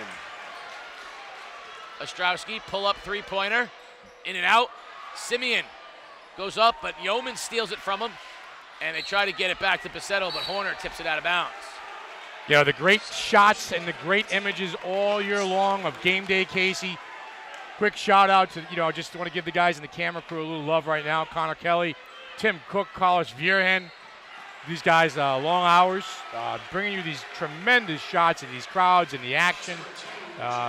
We spent a lot of time with these guys during the basketball season, and I was very fortunate to work with the crew we work with. I couldn't agree with you more. Now, game day's not done. We've still got multiple teams in the state tournament, and of course, lots of spring action as well. But right now, it is just who's going to get there first, as Sutman gives something to laugh. You know what? When you're up 17, though, you can laugh about that. That's all all that Viking Valley has. That's one of your now. shots right there. That's a Casey O'Neill special. Yeah, right now that's all there is, though, for Viking Valley is to make fun of Walker Sutman. They're down 17 with 2 minutes remaining in the ball game. I would say, fairly dramatic statement by the Waterford Lancers. And you nailed it, Sports Doctor. 2 losses on the season, and then they will have a chance to have avenged both of them in the ECC tournament. Buscetto, impossible. He's going to put on his little display. Brennan drives, and he finishes with an easy layup. A little curly kneel to Meadowlark Lemon right there. I like it. A little hot sauce on the end of that by JJ. And they're sensing it. Yeah. Ostrowski tries to split, and we're going to get a foul on Pinch. Ostrowski will go to the line. Curly kneel, isn't it? Isn't it blast in the past? Is it not? A little Globetrotters, action. yeah. A little hot sauce, a little Meadowlark Lemon. You know, East Lyme, a little sputtering down the stretch. A little too much Dev. I think Dev's tired. I think Dev's got tired legs. I think he's got a little tired tonight, and I think it was just a little bit too late for some of the other players to get in the game. You know, Gandenberger came out shooting the ball very well in the second half, but that kind of fizzled out. And, you know, when you rely on just one guy to carry the load, it's, you know, sometimes it happens. He's working very hard, Casey, both ends of the floor. He's got an impossible cover in Mikey Buscetto, and he's got Buscetto working on him on the defense, on the offensive end. So it's, you know, it's a lot. It's a lot. East Lyme's had a great year, and they're not done yet. They're looking to make a push into the state tournament next week. They're going to have to figure out something, though, as they head into the state tournament. The scouting report is going to be, at this point, I'd say, let Dev score 40, because it takes the others out of the game. Yeah, it does. Someone's got to do something differently. Whereas I think Waterford is playing its best basketball of the season right now. After that loss to New London, that physical loss to New London, J.J. Brennan has really become a difference maker on that team. Yeah, and I think the other players too, like, you know, Sutman and Spellman and, you know, Peyton Sutman off the bench, you know, they're playing with a lot more confidence, and that's what happens when you win. You gain and build confidence, and you know, it's special to see. You know, we spend a lot of time around a lot of these kids, and, you know, we spent the last 3 years around Mikey Buscetto, and, you know, obviously his dad is tremendous for the community. You know, there he is. He's just one of the class acts in Waterford and in the area, and it's just it's a great story. It's great to see. It's great for all these kids. Well, we started the game with 1,800 people, a capacity crowd at the X, another 1,000 outside. Many of them in the maroon and black are heading for the doors, and no one from Lancer Nation is going anywhere. No, the party's just about ready to begin for about 1:36 for the Waterford Lancers. Trying to clear off the far end of the baseline there as fans are starting to leave, so we'll get the ball rolling here. Chris Landry, Johnny on the spot. Nice to see Dave Souza back tonight after his surgery. Dave down there, look at him controlling everybody. Had a boy coach saying, thank God this is my last ECC basketball tournament. Spellman inbounds to Buscetto, and he'll be fouled by Leonard. Yeah, he's impossible to double team. He's impossible to guard. You know, the best way to get the ball out of Mikey Buscetto's hands is to not let him get the basketball. Good luck in trying denying him. There's a happy group of Waterford Lancers. They know that they are moments away from completing. Look at Mike Sr. down there leading Lancer Nation. Look at him. Attaboy, Mike. Go get it. Just watch that. There's a grown man being a kid right there. What a beautiful thing to see. He is fired up. Wow. I'm just going to let Ganenberger pulls up for three, and that's short. Leonard saves it, but the pinch up ahead to Brennan. Finds Spellman to Sutman, and walk! Oh, throw it down, walk! Send it in, big fella. Have a day, Walker Sutman. Oh, I love it. Leonard the other way with the fancy layup. It's all going right now as Buscetto all the way to the basket. Sutman getting greedy. Sutman trying to rip the rim down that time. Son, you got another game left in the tank. You got baseball season coming up. I saw Artie Pelusa cringe over there in the corner. Yeah, Don't hurt that left arm. That's a momentum, right? That's just momentum in his shoes for Sutman. Buscetto will shoot two now. What do you got for an unofficial count for Buscetto right now? There's 26 unofficially. That would mean that he is in position as early as next game, if not next game, one more, to become the all-time Waterford leading scorer. Yeah. It was 95 points coming into the tournament. Yep. Three by Ostrowski, in and out. You know, he's the essential hometown kid, Mikey Buscetto. Ostrowski goes strong to the basket and finishes. You know, dad's, you know, family in town, stayed at Waterford to play all 4 years of high school basketball. You know, he is that hometown hero. May go down as one of the best, if not the best, basketball player in Waterford high school history. And it's been a long line of him. But he's something special. There's his dad. Look at him. You tell me that high school sports is still not the most pure form of sports still left. I'll say this about Mikey Buscetto. He eats, sleeps, drinks, and sweats basketball. And he's put the work in. He's never gotten a championship. He's going to get one tonight. I'm looking forward to talking to him. I don't blame him. I'll be honest with you. Ostrowski, pull up three, drains it.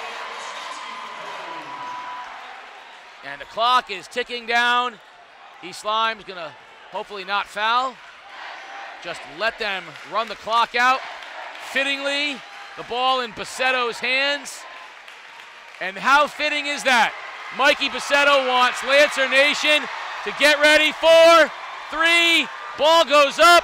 Storm the court, Lancer Nation. You are the champions of the ECC Division I. Good for those kids. Awesome.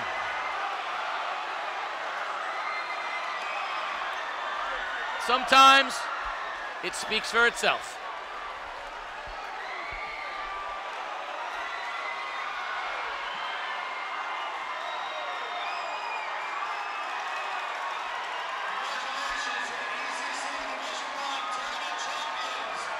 One 5, riding high, another exhausted.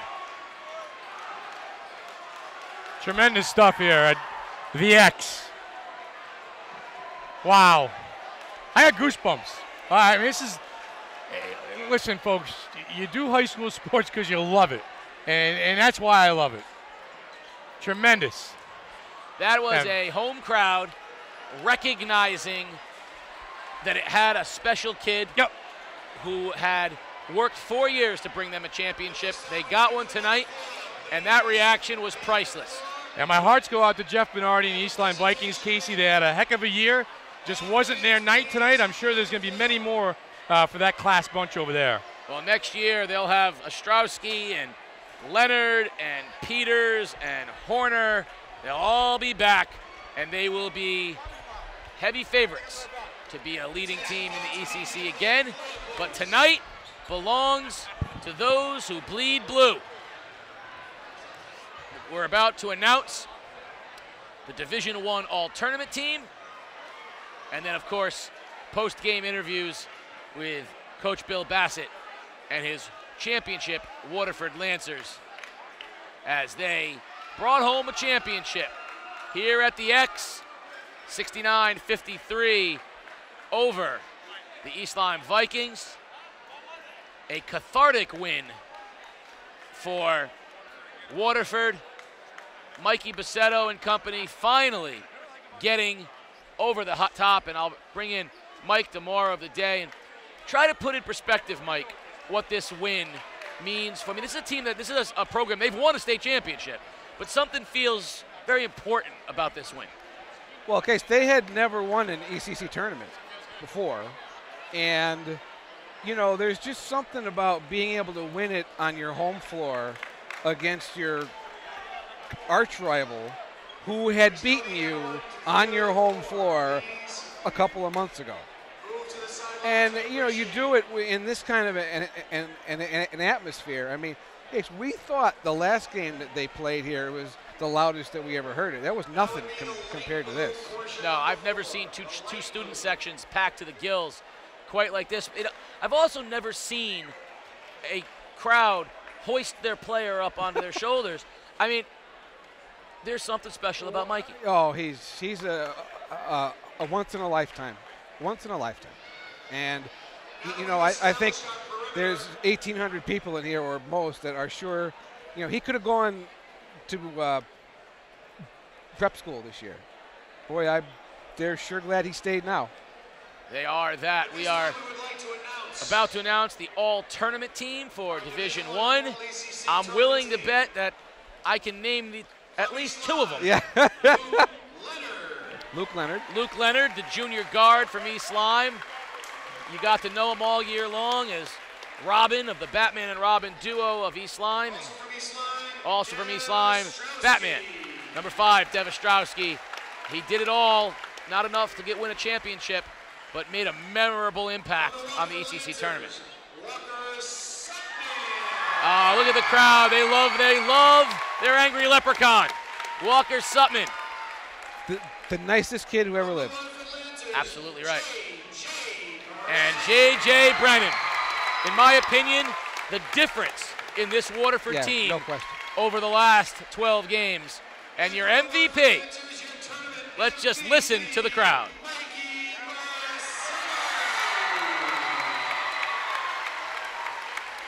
They call him Superman. No, and it did it all. You call him. You call him. And Superman. now they call him. Now yes. Hey, you know, Case, one thing. You know, these two teams may play again. You know, this may not be it. Well, I said during the broadcast, if we get 1,800 in the X, what can we get at Mohegan That's Sun right. if these two teams go back at it? Last time Waterford was there, they had 7,500. So let's see if we can. Let's see if we can top that. I think Waterford is in great position to get there. I think East Lyme has to figure some things out. I I don't love how they played down the stretch. No. A little too dev-oriented, and they got to figure some things out. But they played supreme basketball all year long and are certainly a favorite to get back to the finals. Yeah, and don't forget, in our case, you play teams that aren't as familiar with you. And a team like Waterford would be a team you wouldn't see to the finals. Right. All right, Coach Bill Bassett and your champion Waterford Lancers are with the Sports Doctor. Well, the winning team tonight, the Waterford Lancers, Coach Bassett, if winning is a process, your team has been through the process. Yeah. You lost in the finals last year. You came back this year, you regrouped, and you found a way to win this championship. Hey, you know, my guys, they've been battling all season. Every team goes through ups and downs, and at the end of the season, it's about every single guy on this team pulling in the same direction. From my starting five, the guys coming off the bench, you know, all the guys in practice, everyone worked hard for this. Was it the commitment to defense by this team that won you this game tonight? Absolutely. Our commitment to defense was tremendous tonight. They, you know, it's a kind of a new thing for a new defense tonight, and they went after it. Oh, it's a special group here, and no one more special than other, but I'm going to talk to Mikey Buscetto real quick. Mike, you had a long year. You had a year to think about this moment last year. You lost in this court. Now you know how it feels to win it. Well, we lost in this court against Ledyard, and then we lost to East Lyme earlier, and they celebrated on our floor. So before the game, we just said we were going to come out and play hard and show them what we can do, and that's what we did. What was the mindset of the group coming in? How are you going to defend Dev and defend the Vikings? Dev's going to get his as a team. Dev's going to get his. We all talked. It was communication that worked for us, and we communicated. We switched on screens, and we got it done. You know, and the one thing you notice all game long, too, it's not a one-man show. The trust that you have in your teammates to give it the ball, to be in the places, to knock down shots. How big is trust with this team? I trust every guy on this team. Eric dribbling, JJ shooting, Liam doing everything, Walker and Max, the best big men in the league. Our bench is ridiculous. Tyler Press brings the energy on the bench, and we're just a family, and we get it done together. Well, I don't know. I think I saw Walker something actually dunk the basketball. Walk. Well, you got one last year in baseball. Now you got one in basketball. Boy, this has got to be a lot of fun. Oh, this is amazing. This is just my last year playing basketball ever, and it's just great to be with these guys and win the ECC championship. But like Coach said, we're still not done. We got one more tournament we need to go through, and we're getting ready for that thing tomorrow. Coach, you're going to enjoy this for a little while, but you got to be feeling good going into the state tournament on a high note. You know what? The team's playing well together, but as long as they stay focused, we'll be okay. All right, what a great night here for Lancer Nation, Casey. Game day, Waterford ECC champs.